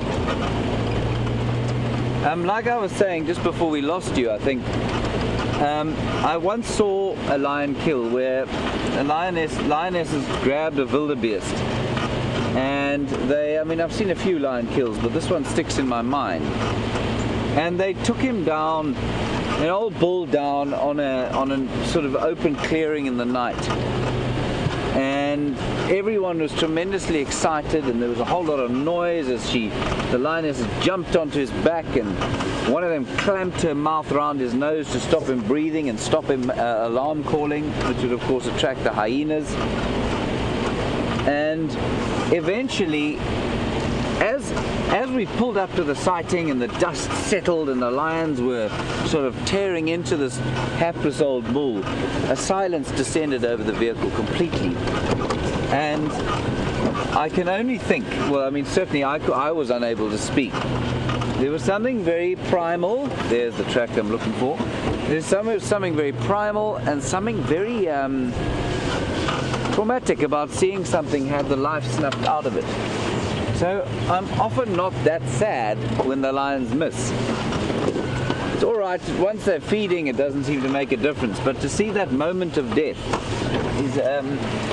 is a profoundly unsettling thing sometimes.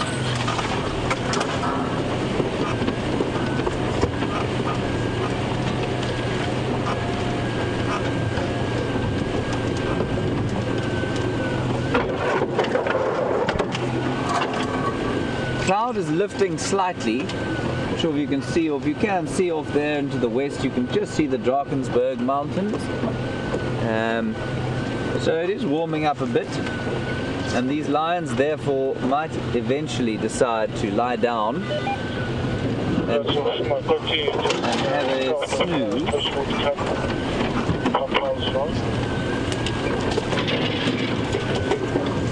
And to get a update there. Sorry, can you go again with that, please?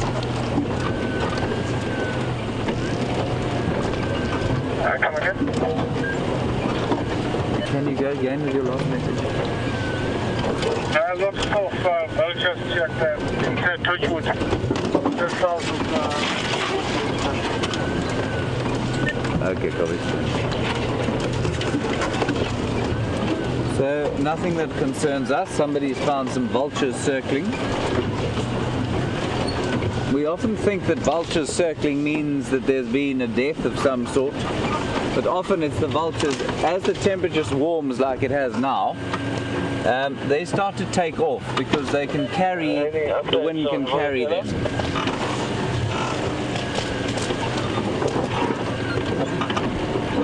vultures and all manner of big birds of prey, except the bateleur, find it very difficult to fly when there isn't any heat in the air and there are no thermals rising. Right, now we last had sight of the lions coming through into this area from over there when I got stuck in something akin to the windy, impenetrable forest without the chimpanzees, of course. I'm going to attempt not to get stuck again, but you never know.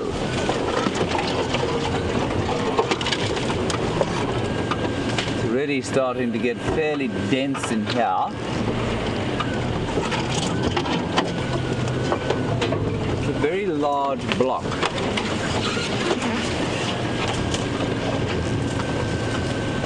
Seeing something tawny through there, but I don't think it's a lion.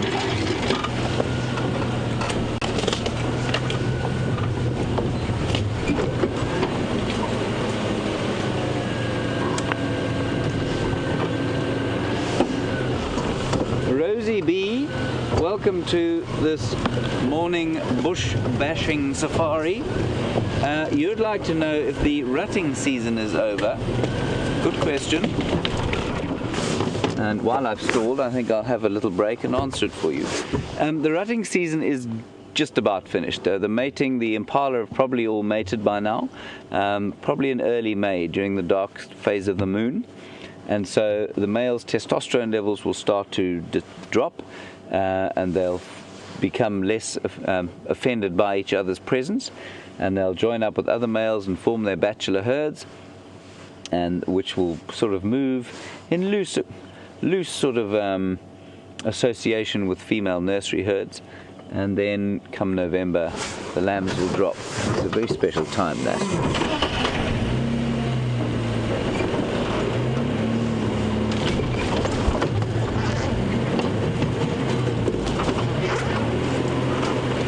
Now you get to look at my ugly mug while I drive backwards.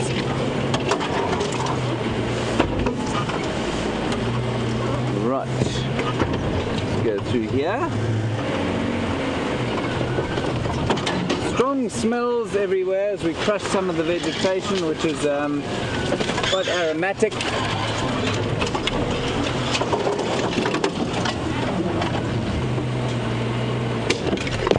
See in this tree here, thorn tree, no, not what I wanted to show you.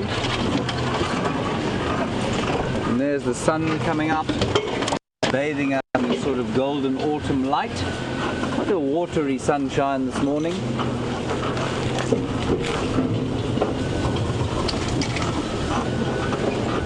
And this is round about where I suspected they were going to be.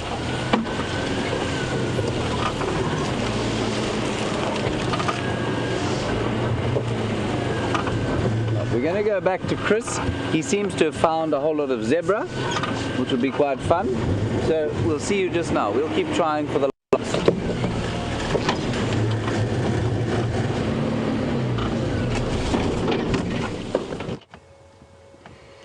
Welcome back, everybody. Now, while looking for the lions, we've managed to find one of its, arguably one of its favorite prey animals. And these guys need no introduction, I'm sure.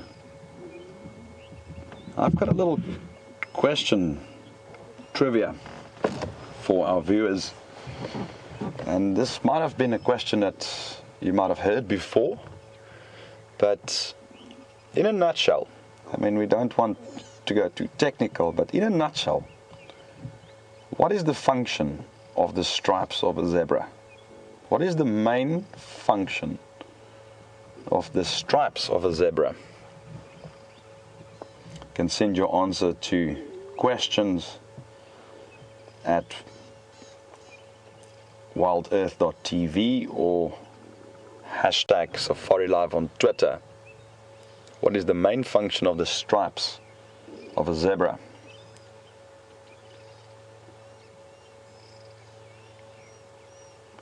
And I'm eagerly awaiting an answer.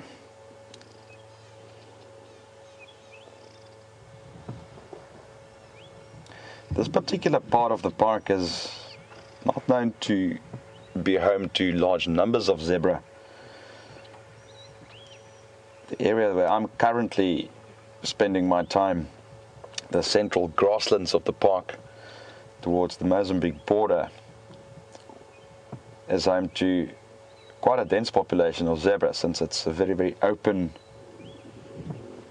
more of a grassland savanna rather than what we refer to as this woodland or broadleaf woodland savanna, or bushveld as it's also referred to. Zebras tend to favour open areas with shorter grass, and that's also why you would often find them in open areas. Yesterday Scott mentioned about the five breaks that we mow and clear up, which again now creates a bit of habitat for them as well.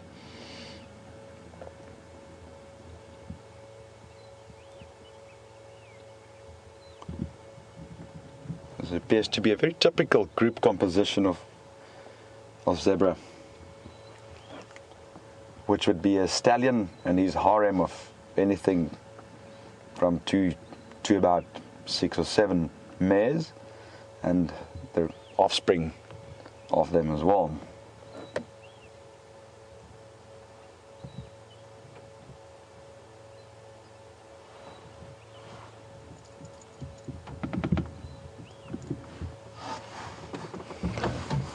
Just move on a little bit. Hope we don't disturb them. I'm just going to slowly approach them. See if we can't get a bit of a close-up on the face and the actual stripes, just to assist with that question that we had earlier. What is the function of the stripes of zebra?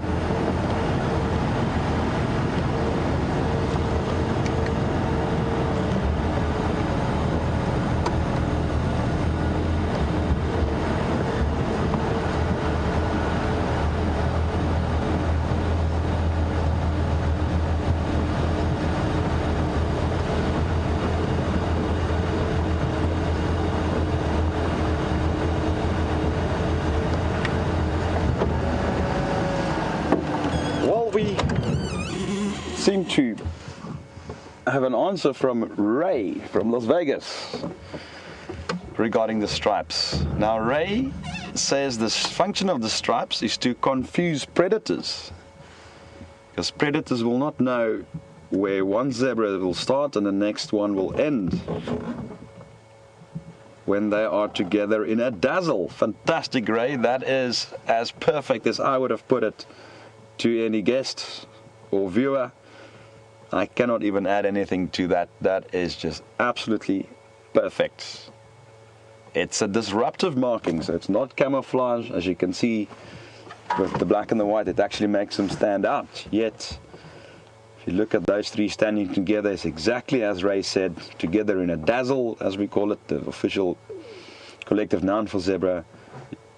You look at those two young ones in the middle there, the shapes seem to merge, and yes, so that is the actual function of the stripes.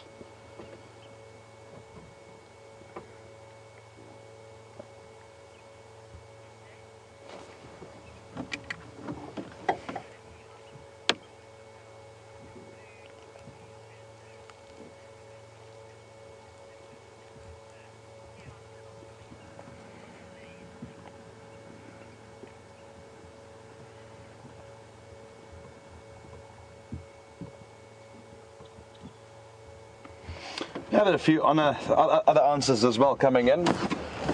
Most of them correct. So just thank you to everybody who's submitted their answers. I don't know we had the winner, but everybody is a winner here. And thank you for sending your answers.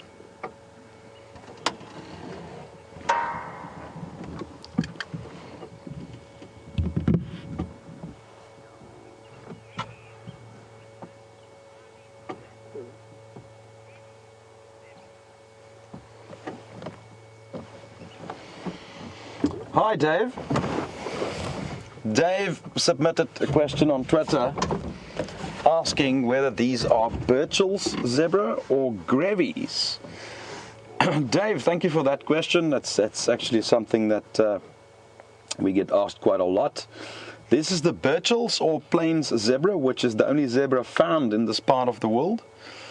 The Grevy's zebra is found mainly towards northern Kenya and parts of northeast Africa, in very isolated little pockets where they occur. The main differences being that Grevy's appear to be a lot more donkey-like in posture, and they've got stripes that are a lot thinner.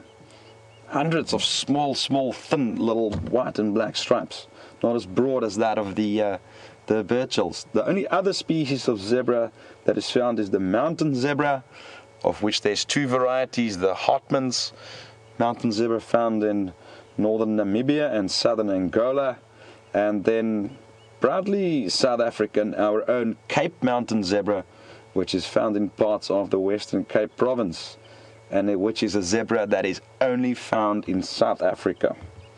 But this is the most widespread of the zebra species, the Burchell's, found all the way from here right up into parts of northeast Africa.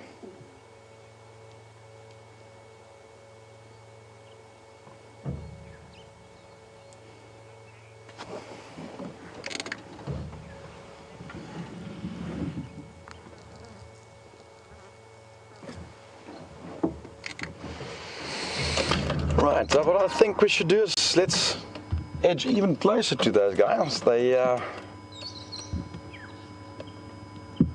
blocking the road somewhat, but we're going to continue searching for our elusive feline friends. So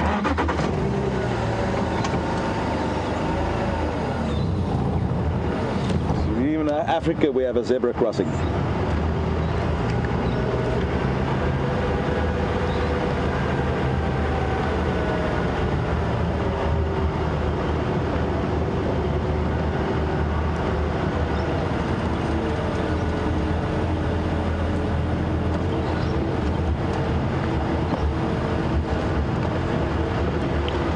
Juliet from Wyoming. Juliet wants to know the stripes on the nyala that we saw earlier. Is it like the zebra, unique to each and every individual, much like a human fingerprint? And the answer is yes. No two nyala will have exactly the same stripes. So it's not as distinct as you would have with zebra, but yes. And the same would go for kudu. It would definitely be different with every single individual.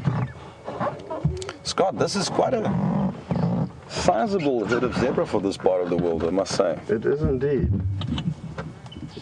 I haven't seen them for quite a few days now. I'm surprised at how relaxed these zebras are in terms of proximity to the vehicle. I found the area where I'm currently conducting my safaris, they tend to be a lot less relaxed. We are in quite a remote part of the park where we are quite far from tourist roads.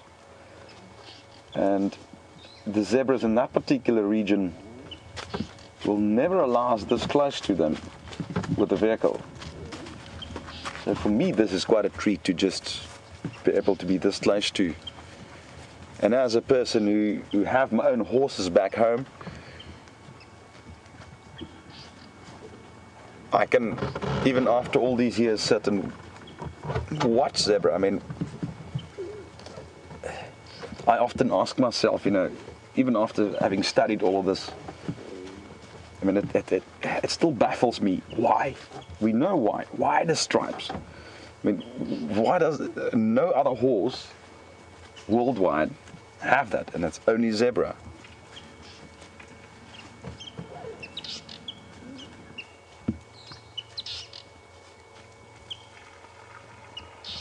It's amazing feedback that I often get from clients post safari. I like to keep in touch with existing with old clients and so forth, and I always try and ask them, you know, what was the one animal that stood out for you on your safari, expecting something like leopard or lion or one of those, and I promise you 90% of the time it would be either zebra or giraffe, and very often it is zebra. It is such an iconic African creature, found nowhere else.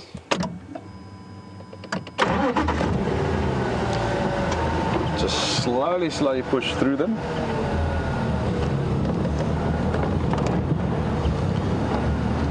Got a little foal crossing the road. And just like with horses, we refer to them as mares and stallions. They are essentially equids, wild horses, a wild species of horse.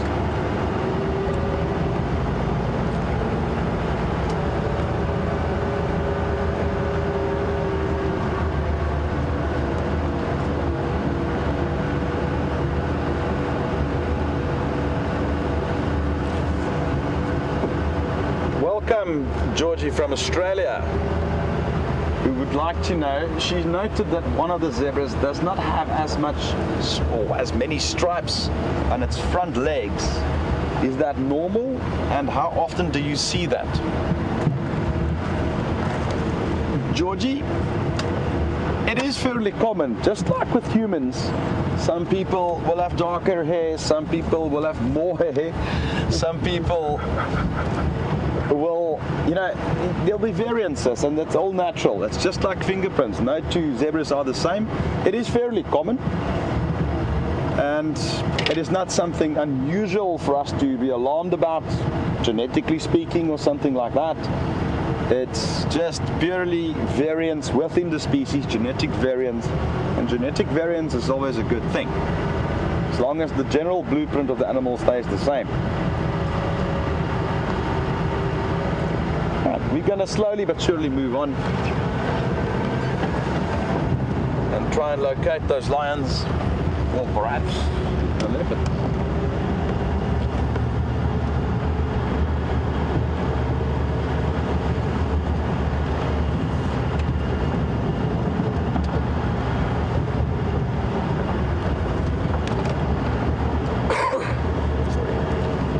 Pardon.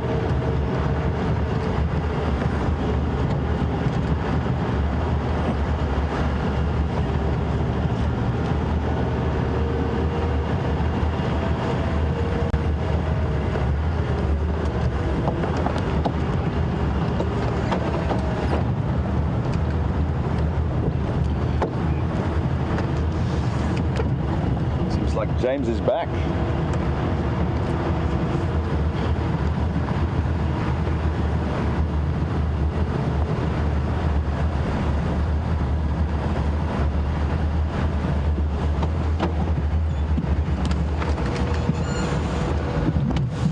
Hi, Adam from Mississippi. Adam says he's seen zebra where the stripes are more brown than black. And he would like to know, is that common, and why is that? Adam, thank you very much for your question. With zebra, again, very similar to the previous question, it's all genetic variants. You are bound to find that often. In fact, if you go very close to these zebras, you'll find that even though the stripes appear black, it is actually brown hair. Now bear in mind, what you see as black is basically the pigment melanin, which is actually brown. So some zebras in the stripes will have larger densities of melanin within the hair, and some not, which will result in probably more of a brownish color compared to black. It's also across the species with the Hartmann's mountain zebra, which will have brown stripes and not black stripes, especially when you're up close. So yeah, thank you for that. Scott yesterday mentioned steenbok, and here we go. It's not often you see the male and the female together. This is the male. You can see they got these small little pencil horns. One of our smallest antelope here, about 30 centimeters, 40 centimeters shoulder height, tiny little guy. And it's also one of our monogamous antelope as well.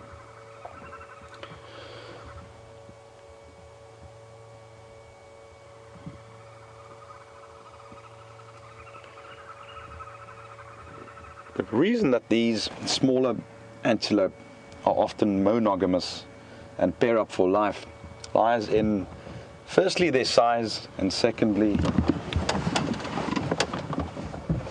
their feeding habits. Now, if you look at mammals in general, the smaller the creature, the higher and faster its metabolism would be. And this necessitates it to feed on a much higher quality fodder. Now, steenbok here, the general grass that you see in the area, the general leaves are not quality enough for them. They're looking for very special isolated little clusters of herbs and forbs and so forth. And these are plants that don't occur in high densities. These plants need to be, or put it that way, they need to find themselves a small territory.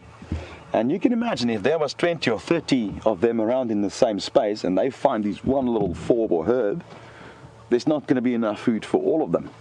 So they have evolved the structure where the male and female collectively will have a territory roughly about 2 to 4 hectares in size, and they will defend that actively against other pairs, especially the male. So because now you have a lower density of these small antelope, they don't occur in herds. So now access to females will then also be limited. Therefore, it's rather opted to have a monogamous structure where a male can pair up with a female for life, and he's got his female, and every year he can propagate his genes. Remember that these resources are all for genetic propagation. It all links back to propagating your own genetic material. And that is why you find that a lot of these smaller antelopes have small territories, actively defended against other pairs, and much higher nutritional need. And that's the reason why they have these territories. Let's move a little bit forward.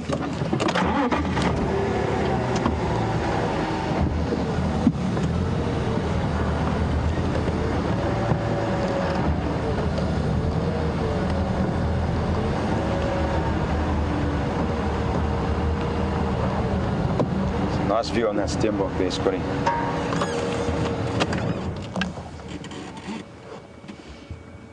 Got a question for the viewers. What is the smallest antelope found in South Africa in total? Not necessarily the Kruger Park.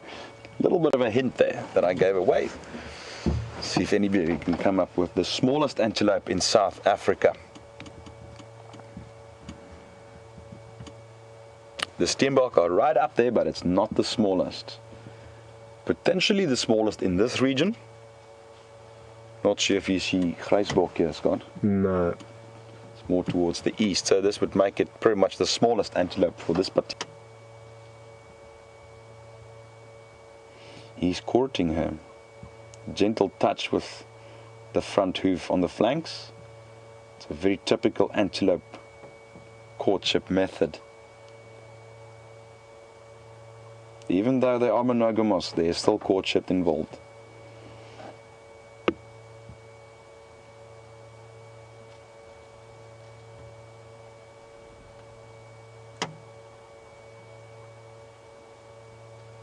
Now, we had an earlier question about my favorites. This is definitely amongst my top as far as the smaller creatures are concerned. It's such a pretty little antelope. It appears to be so delicate, yet found pretty much all over South Africa, with the exception probably of true desert and the coastal forests. But very, very wide habitat tolerance though, in spite of the nutritional needs.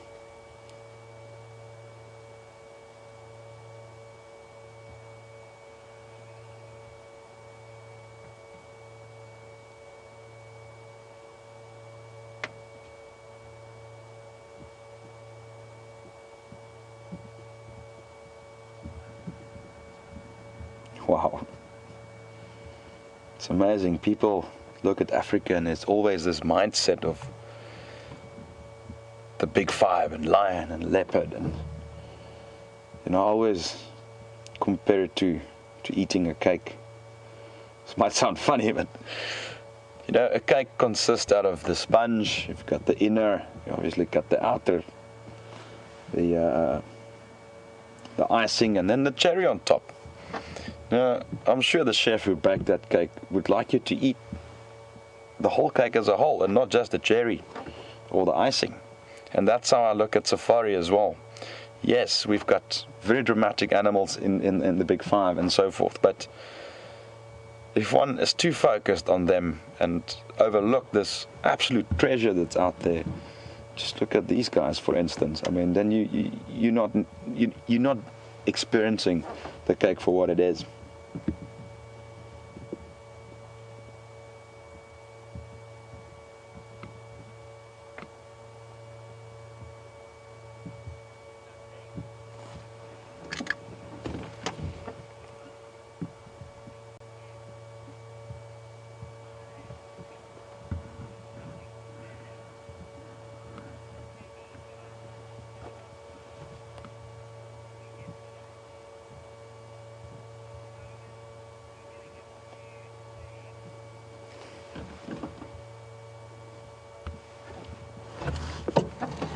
We're going to be moving on.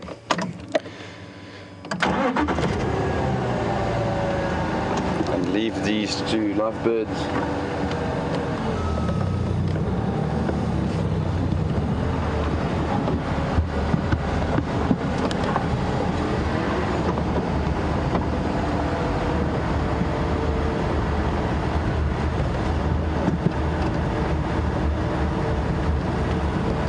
There seems to be answers streaming in regarding the answer to my question, what's the smallest antelope in South Africa?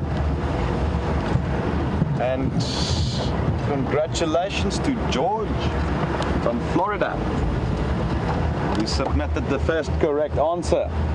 We've had answers of Sunni, Dik-dik, blue duiker, amongst others. And thank you, George, your answer is correct, and it is in fact the blue duiker, which is a forest specialist found along our coastal forest to the east and south and into the fynbos area of the Western Cape. So congratulations. In everybody else's defense, the Sunni is very, very close, and for a long time it was believed to be the smallest, but research in the late 80s have concluded that the blue duiker is in fact the smallest in South Africa. Regarding the dik-dik, they do not occur in South Africa. The closest area where you will find a dik-dik is in Namibia, and further up north, the Kirk's dik-dik up in East Africa, the Damara dik-dik, which is in Namibia and Angola, but they do not occur in South Africa. But yes, the blue duiker is the smallest, weighing about 4 kilograms in the case of an adult male.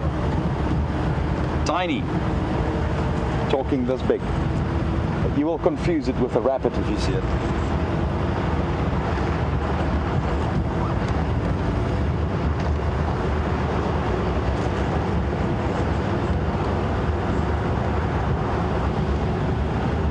Awaiting an update on James.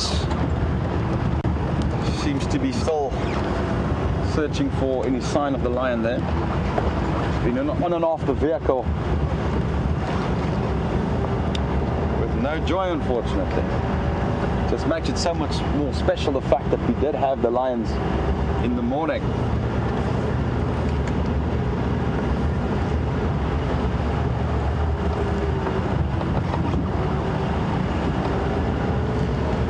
So while Scott and I will reformulate our plan, that's another thing about being out here is you adapt. So we're going to keep on going, and in the meantime I'm going to send you over to James to see what he's up to.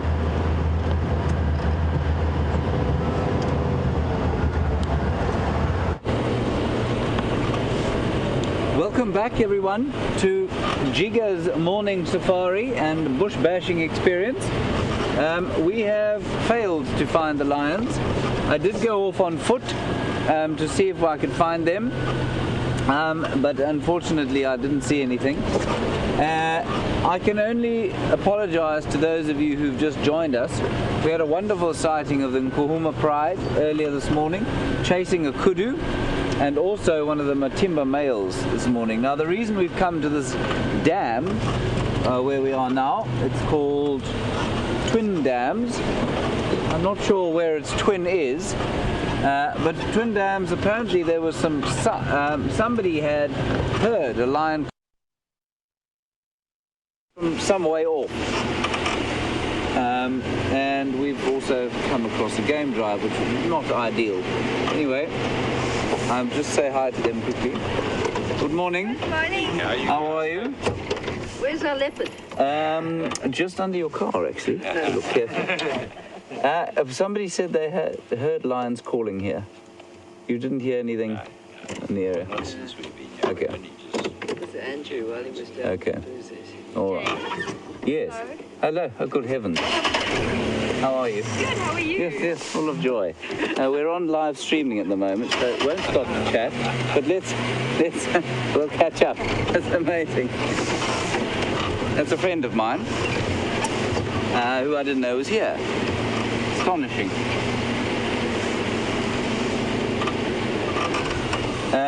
So the lions obviously are not, or the lion hasn't come through here. So what I'm going to do is wind my way back down towards the east and see what we can find. The first Matimba, about 300 meters to the east of where we are now, and so I'm just going to follow up in that direction and see what else we can see. The light, as you can see, is coming and going as it's polarized by the sun, and it's warmed up quite a lot. Now, I do have to make a confession to you. I told you a lie yesterday. It wasn't an on-purpose lie, but it was an untruth nevertheless. We spoke about, somebody asked a question, and I'm afraid I forget the name, about fossils in Africa, and we spoke about Lucy, Australopithecus afarensis, and I said that she was found in the Stakfontein caves just near Johannesburg. That's not in fact true. The name of that famous fossil is in fact Mrs. Pless, and Mrs. Pless was found, also the same species of hominid, was found actually by accident. The discoverer was a chap called Broom, and he tossed a piece of dynamite into these caves and almost exploded the entire skull. But through that we've made huge discoveries about our human ancestors and origins. Lucy was found in Ethiopia in 1942.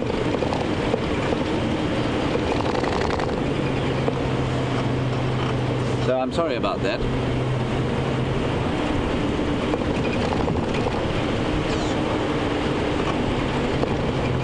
Stop and have a listen here.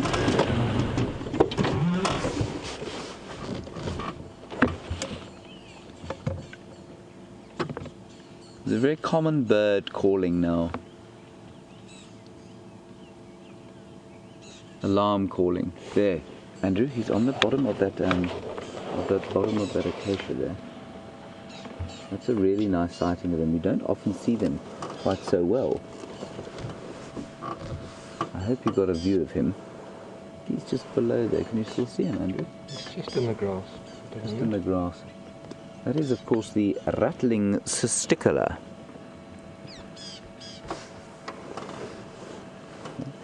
The rattling cisticola is a totally nondescript brown bird with a sticky up tail, and is identified mainly from its rattling call.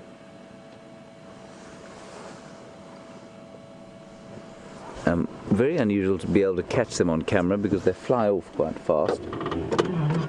You need a heat-seeking missile technology on the end of your camera to follow them.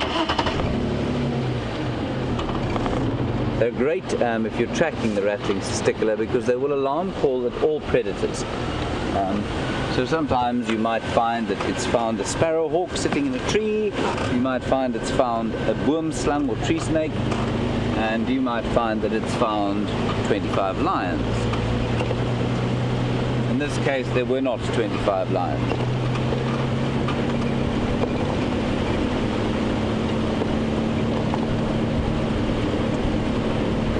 This is also the area that Mvula was found last night.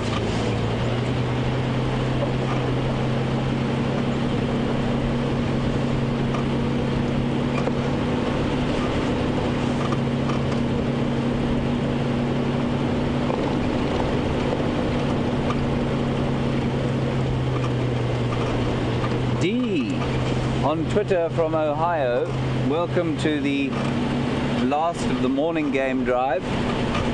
You'd like to know why it is that... Morning, how's it going? James, how's it going? Jason. Nice to meet you. Cool. Okay, lekker, thanks. Sorry D, you'd like to know why there seem to be relatively few big males with manes, or with big manes. The answer is that there are relatively few, and that's because for a lion to make it to adulthood, or that sort of big mane size, which is about 6 to 8 years, he has gone through an incredible process of rites of passage and difficulties, and very few males, I think it's something, if I'm not mistaken, around 10% will make it to dominate a territory. The other reason is that lion territories are obviously, the way it works is that a pride will have a territory, and the pride, remember, does not include the male. This is one of the biological inaccuracies with something like the Lion King movie. A lion doesn't, the pride has its own territory, and the male's territories then will encompass, there's a whole lot of guinea fowl there, sorry. Those are quite pretty birds while I waffle on. A male's territory is normally will encompass a number of pride territories. So while we might see the pride quite often, the males will be patrolling much bigger areas, probably up to 10 or 11,000 hectares, and to cover that level of ground on a 3-hour game drive is almost impossible. So you will always see more lionesses and cubs than you do males, because the males struggle to get to maturity, and also they obviously there aren't as many, because those that don't make it to maturity disappear off and don't ever dominate a pride area. So not ideal if you're born as a male lion. I'm going to use a terrible metaphor here, or simile, but I'm going to do it anyway. It's a real dog-eat-dog world. It should actually, that expression should be, it's a real lion-eat-lion world. The lion world is not one of a noble sacrifice for the other. It's one of complete selfishness in many respects. And to make it to the top of the lion hierarchy, you've got to be very hard, very tough, and willing to basically do anything that it will take. A bit like being a corporate executive, I think. He's a little helmeted guinea fowl. As I've said before, not particularly delicious eating. If you cook them for about 6 weeks in hot water and apricots, they can taste okay. But it's a bit like eating a ball of string. They're much prettier to look at than they are to eat. And that's the helmeted guinea fowl. You can see their funny little helmets as they're scrabbling in the grass. So the morning is now sort of coming to a very peaceful sort of hiatus, where the robins, the white-browed scrub robins, are calling their normal sort of mid-morning call, and insects, those that there are still around in the winter, are buzzing about because it's now started to get quite warm. And things like these guinea fowl with their little scrabbling noises make for a really peaceful sort of sense of wilderness. And I hope sometimes that we're able to transfer that sense of peace through to you, because it was high action this morning, and now it's just kind of, the bush is almost taking a breath. It's exhaling and almost going into a bit of a slumber. It's one of the main reasons I love to live out here. Is that no matter what the tensions and stresses of life, come out here and inhale the fresh air and experience the sun in your face and listen to the birds. It's a most tremendously peaceful and peace-giving experience.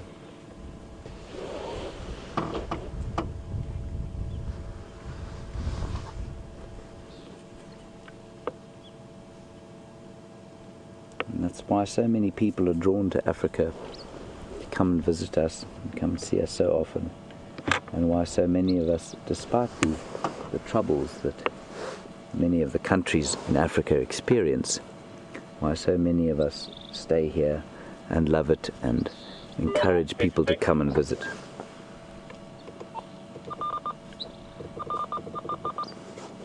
So we're going to take a little drive forward and just wind our way towards where we saw the male lion this morning.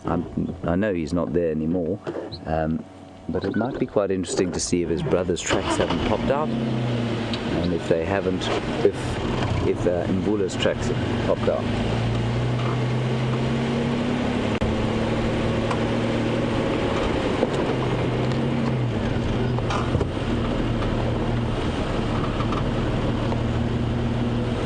Heidi from Zurich asks a very good question. Heidi, that's a very Swiss name you have there, appropriate. You've asked how many prides of lions there are in the area. The answer is probably, I mean, by the area, I'm not genuinely confused. I'm just trying to think how best to answer it. So a pride territory is probably roughly 6,000 hectares, which is 60 square kilometers. And in Zurich, I'm sure you're operating on the metric system. Bless you, Andrew. Try not to die on the back of the car. And so 60 square kilometers. So the area we're operating on here is about 15 square kilometers, or 1,500 hectares. And so this area doesn't actually encompass one pride territory. It's smaller than a pride's territory, but it does seem to be in the middle of a border. So the Nkuhuma Pride, which we saw this morning, this is where we saw the male lion this morning. The Nkuhuma Pride will most of this property is part of their territory, and then there's another pride from the east which will come on every so often. So probably two pride territories are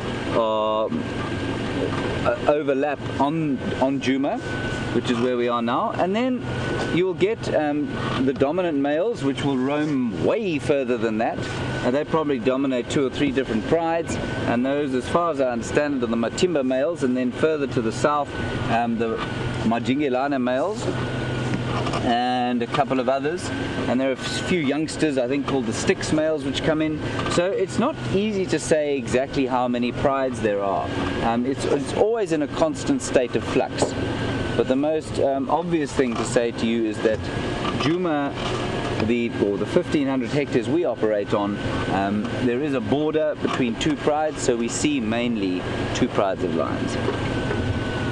Thank you for your question, a very good one.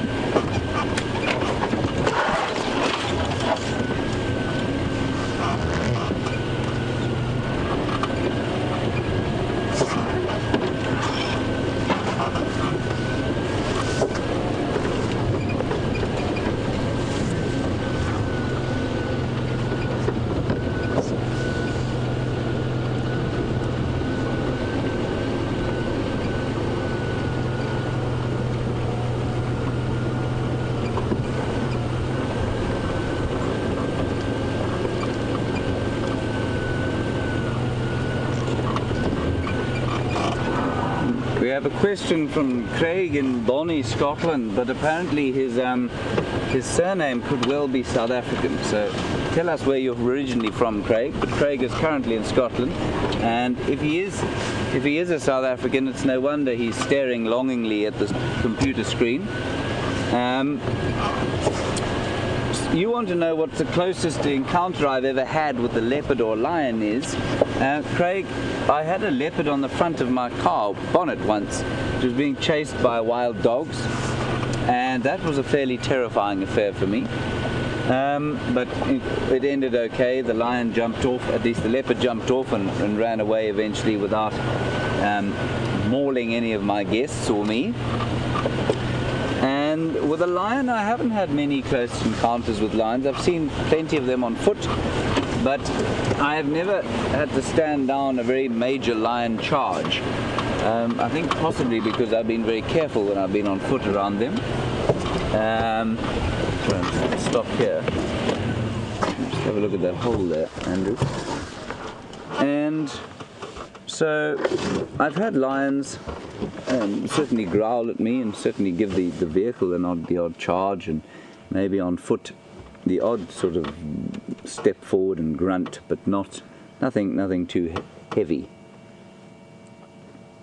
Now that hole there is obviously in a termite mound, and it was excavated by an aardvark or aardvark, ant bear in English. First word in the English dictionary, if I'm not mistaken. And once it's been dug out like that, it would be used by all sorts of other little things. So warthogs would go in there, snakes would go in there. So you've got to be a bit careful if you're a warthog that you don't find it home to a resident member. Pythons will go in there, mongoose, hyenas, wild dogs will use them as den sites. And we're now getting to the birthing season of the wild dogs, and we really hope that we might have a den site on Djuma. Wild dogs, of course, range over 450 square kilometers. So, I mean, that's a massive amount of land. That's 45,000 hectares. And so if we were to get them on our little patch here, it would be just very special indeed. But that's the kind of hole that they'd be looking for. All right, on we go.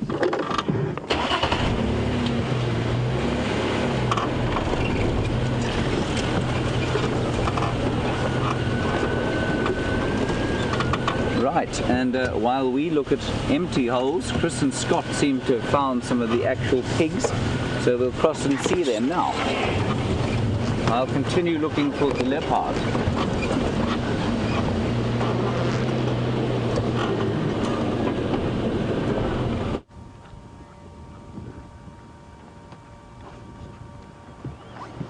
Welcome back, everyone. Hope James has been entertaining you. I believe James has found these guys at home. The warthogs. From one iconic African animal to another, we had the zebra, and this is definitely one that's always high on the list of species that people wish to come and see in Africa. One of the two wild boar species that's found in this part of the world. Other one is the bush pig. Obviously this is the warthog. The bush pig, which is more of a nocturnal creature and not so much found in these parts of the world, but have been recorded, but it's not very common to see the bush pig. The bush pig will remind you a lot more of a type of wild boar that you will see in Europe and other parts of the world. You see, warthogs got a very short neck, like most pigs, and well, firstly they are omnivores, but the bulk of their diet is basically grass roots and bulbs and tubers that they dig out using their noses, and also they use the tusks to uproot these things. And you can see this one is bent down on its front knuckles in order to reach. Got another question for the viewers. Since we have a dazzle of zebra and all sorts of funny collective nouns for these creatures. What would be the collective noun for warthogs? Little hint, this would be the same as for pigs in general. What is the collective noun for warthogs or pigs in general? As it is actually the same word. While we await some answers being streamed, which you can obviously send to #SafariLive on Twitter, or alternatively email us your answer to questions@wildearth.tv. So what we have here, it seems to be a little family where you have a boar and a sow and obviously a young one. Now normally the litter sizes are usually up to about 4 or 5, and this could very well have been the sole survivor of such a litter. I'm trying to figure out if it's not 2 males or whether it is in fact indeed a female and a male. The one closest to us who's just turned out is definitely a male. If you look at the so-called warts on the face, you see where he's scratched now. He's got this protrusion on the cheek. It's not really warts, it's just a cartilage protrusion to protect the face from fighting other males. And you can look further down closer to the tusk, there's another set of protruding warts that indicates that it is a male. The females only have the set of warts on the cheeks and not the ones just above the tusks.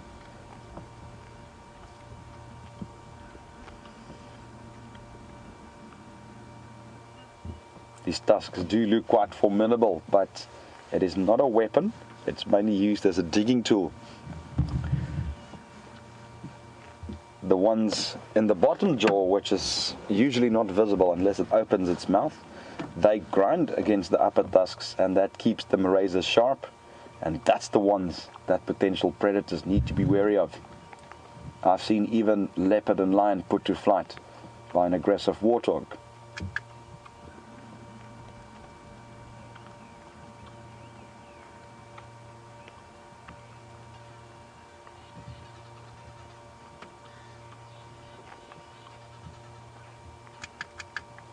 Seem to have an answer coming through on that question from Kathleen on Twitter, and Kathleen says the collective noun for warthogs and pigs is a sounder, and that's 100% correct. We've also had a number of correct answers, and congratulations to everybody who had that right. It is indeed a sounder.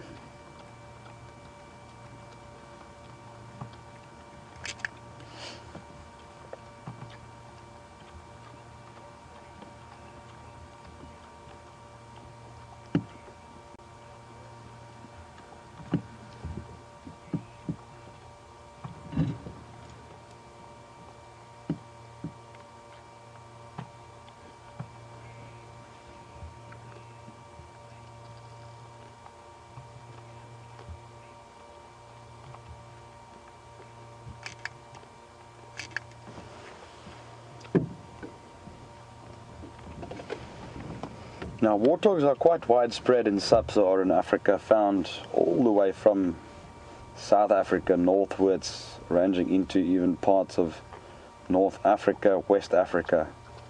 And in terms of conservation status, it's an animal that's not endangered. In fact, in some areas in South Africa, they are known to be quite a nuisance in some agricultural areas. And so as far as conservation status is, this is the one creature that's still in abundance, even outside major conservation areas. Oof. It's a harsh life out here.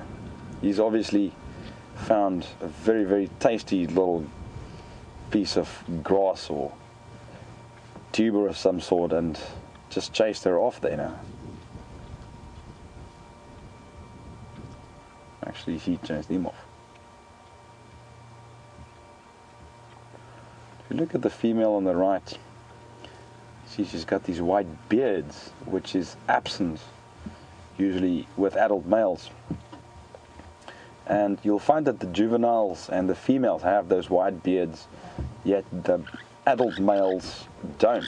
The male that we have here with this female is not an adult male, still a fairly young sub-adult, and therefore he might still show it. Now the main reason behind that is it's also a disruptive feature that could potentially fool predators into thinking that it is a very large male. That white beards might glister in the sun, and that at a distance might even mimic the appearance of tusks, which could potentially deter a predator. This is a fairly large female. I must say, it's not often you see such a large female, or a sow as we refer to.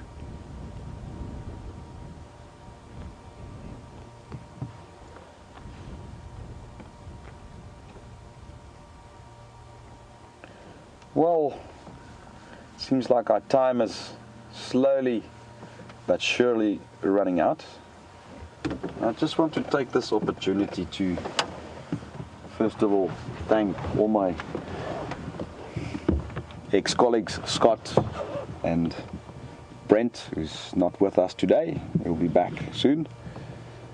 Just for the opportunity to come to Nkuhuma and just, even though it might be for this morning, be part of this phenomenal journey, and then thank you very much to you viewers who joined us on this morning safari. It's been fantastic, it's been awesome, and I think it's a brilliant concept, and definitely something that intrigues me, and it's good to see some old faces again, and yeah, and I would appreciate some feedback on Twitter. Let me know what you thought of my safari. It's always good to be feedback fit, and it would be interesting to see what the vote is out there regarding what I've done today and how I've conducted your journey and your safari. And yeah, we're going to slowly start pointing homewards, and join us again for this afternoon for the safari. I won't be present, I'd be on my way, but you never know, maybe you'll see this face again in the near future. So just a thank you to everybody, and over to James.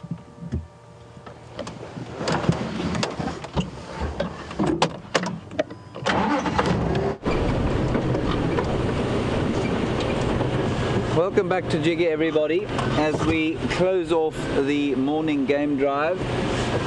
It's been a pleasure having you with us. I'm just going to probably keep moving slightly, try not to break the car again. We've got about 3 minutes left, and we've had a spectacular morning. We've seen lions, we've seen buffalo, Chris has seen warthog and nyala and impala. He's shown you some fascinating birds, and I must thank you for being nice to him. Feedback is that he hasn't burst into tears, which is always a plus. I nearly burst into tears on my first drive. I didn't really, and I'm sure he didn't either. So thank you for that. And it's just been a really productive morning after some fairly quiet ones, and we're very grateful to the powers that be in the wilderness who've given it to us. And I feel it, like I was saying to you earlier, it's a very peaceful atmosphere about the wild today. We'll be back obviously later on today at about I've forgotten what time we're going out. We're going out at 3 o'clock this afternoon for us. I'm not sure what time that is for you, wherever you are in the world. Some leopard tracks there. And we'll try and see what we can see. Please keep your eyes on the cameras at the dams. It's really good to have your feedback from them. We really love to hear from you. And we love your questions, and remember, there are no stupid questions. I may give a number of stupid answers, but there's certainly no stupid questions. And so keep them coming. And any comments you have, suggestions, things you'd like to see, things you'd like us to explain on the afternoon game drive, please send them through as well. So I'm just going to go and stop up on the clearing here, and we'll have a look-see over the expanse of African wilderness that we have at our disposal here. Remember, you're driving through 3.5 million hectares of the Greater Limpopo Transfrontier Park, and Nkuhuma is just 1,500 hectares of that huge expanse. So that's about 8 or 9 million acres that we're part of. And it's a great privilege for me every day. And I think when I get out of bed and it's dark and it's cold, and we come out here into this massive expanse of glorious nature. So thank you very much for joining us. We've got about 20 seconds left with you. I hope you've had a good time. We've certainly had a lovely time. And I'm going to leave you with a scene out over this Marula crest where the birds will come and roost and the sounds of the wilderness will ebb off into the glory of the African midday. See you later.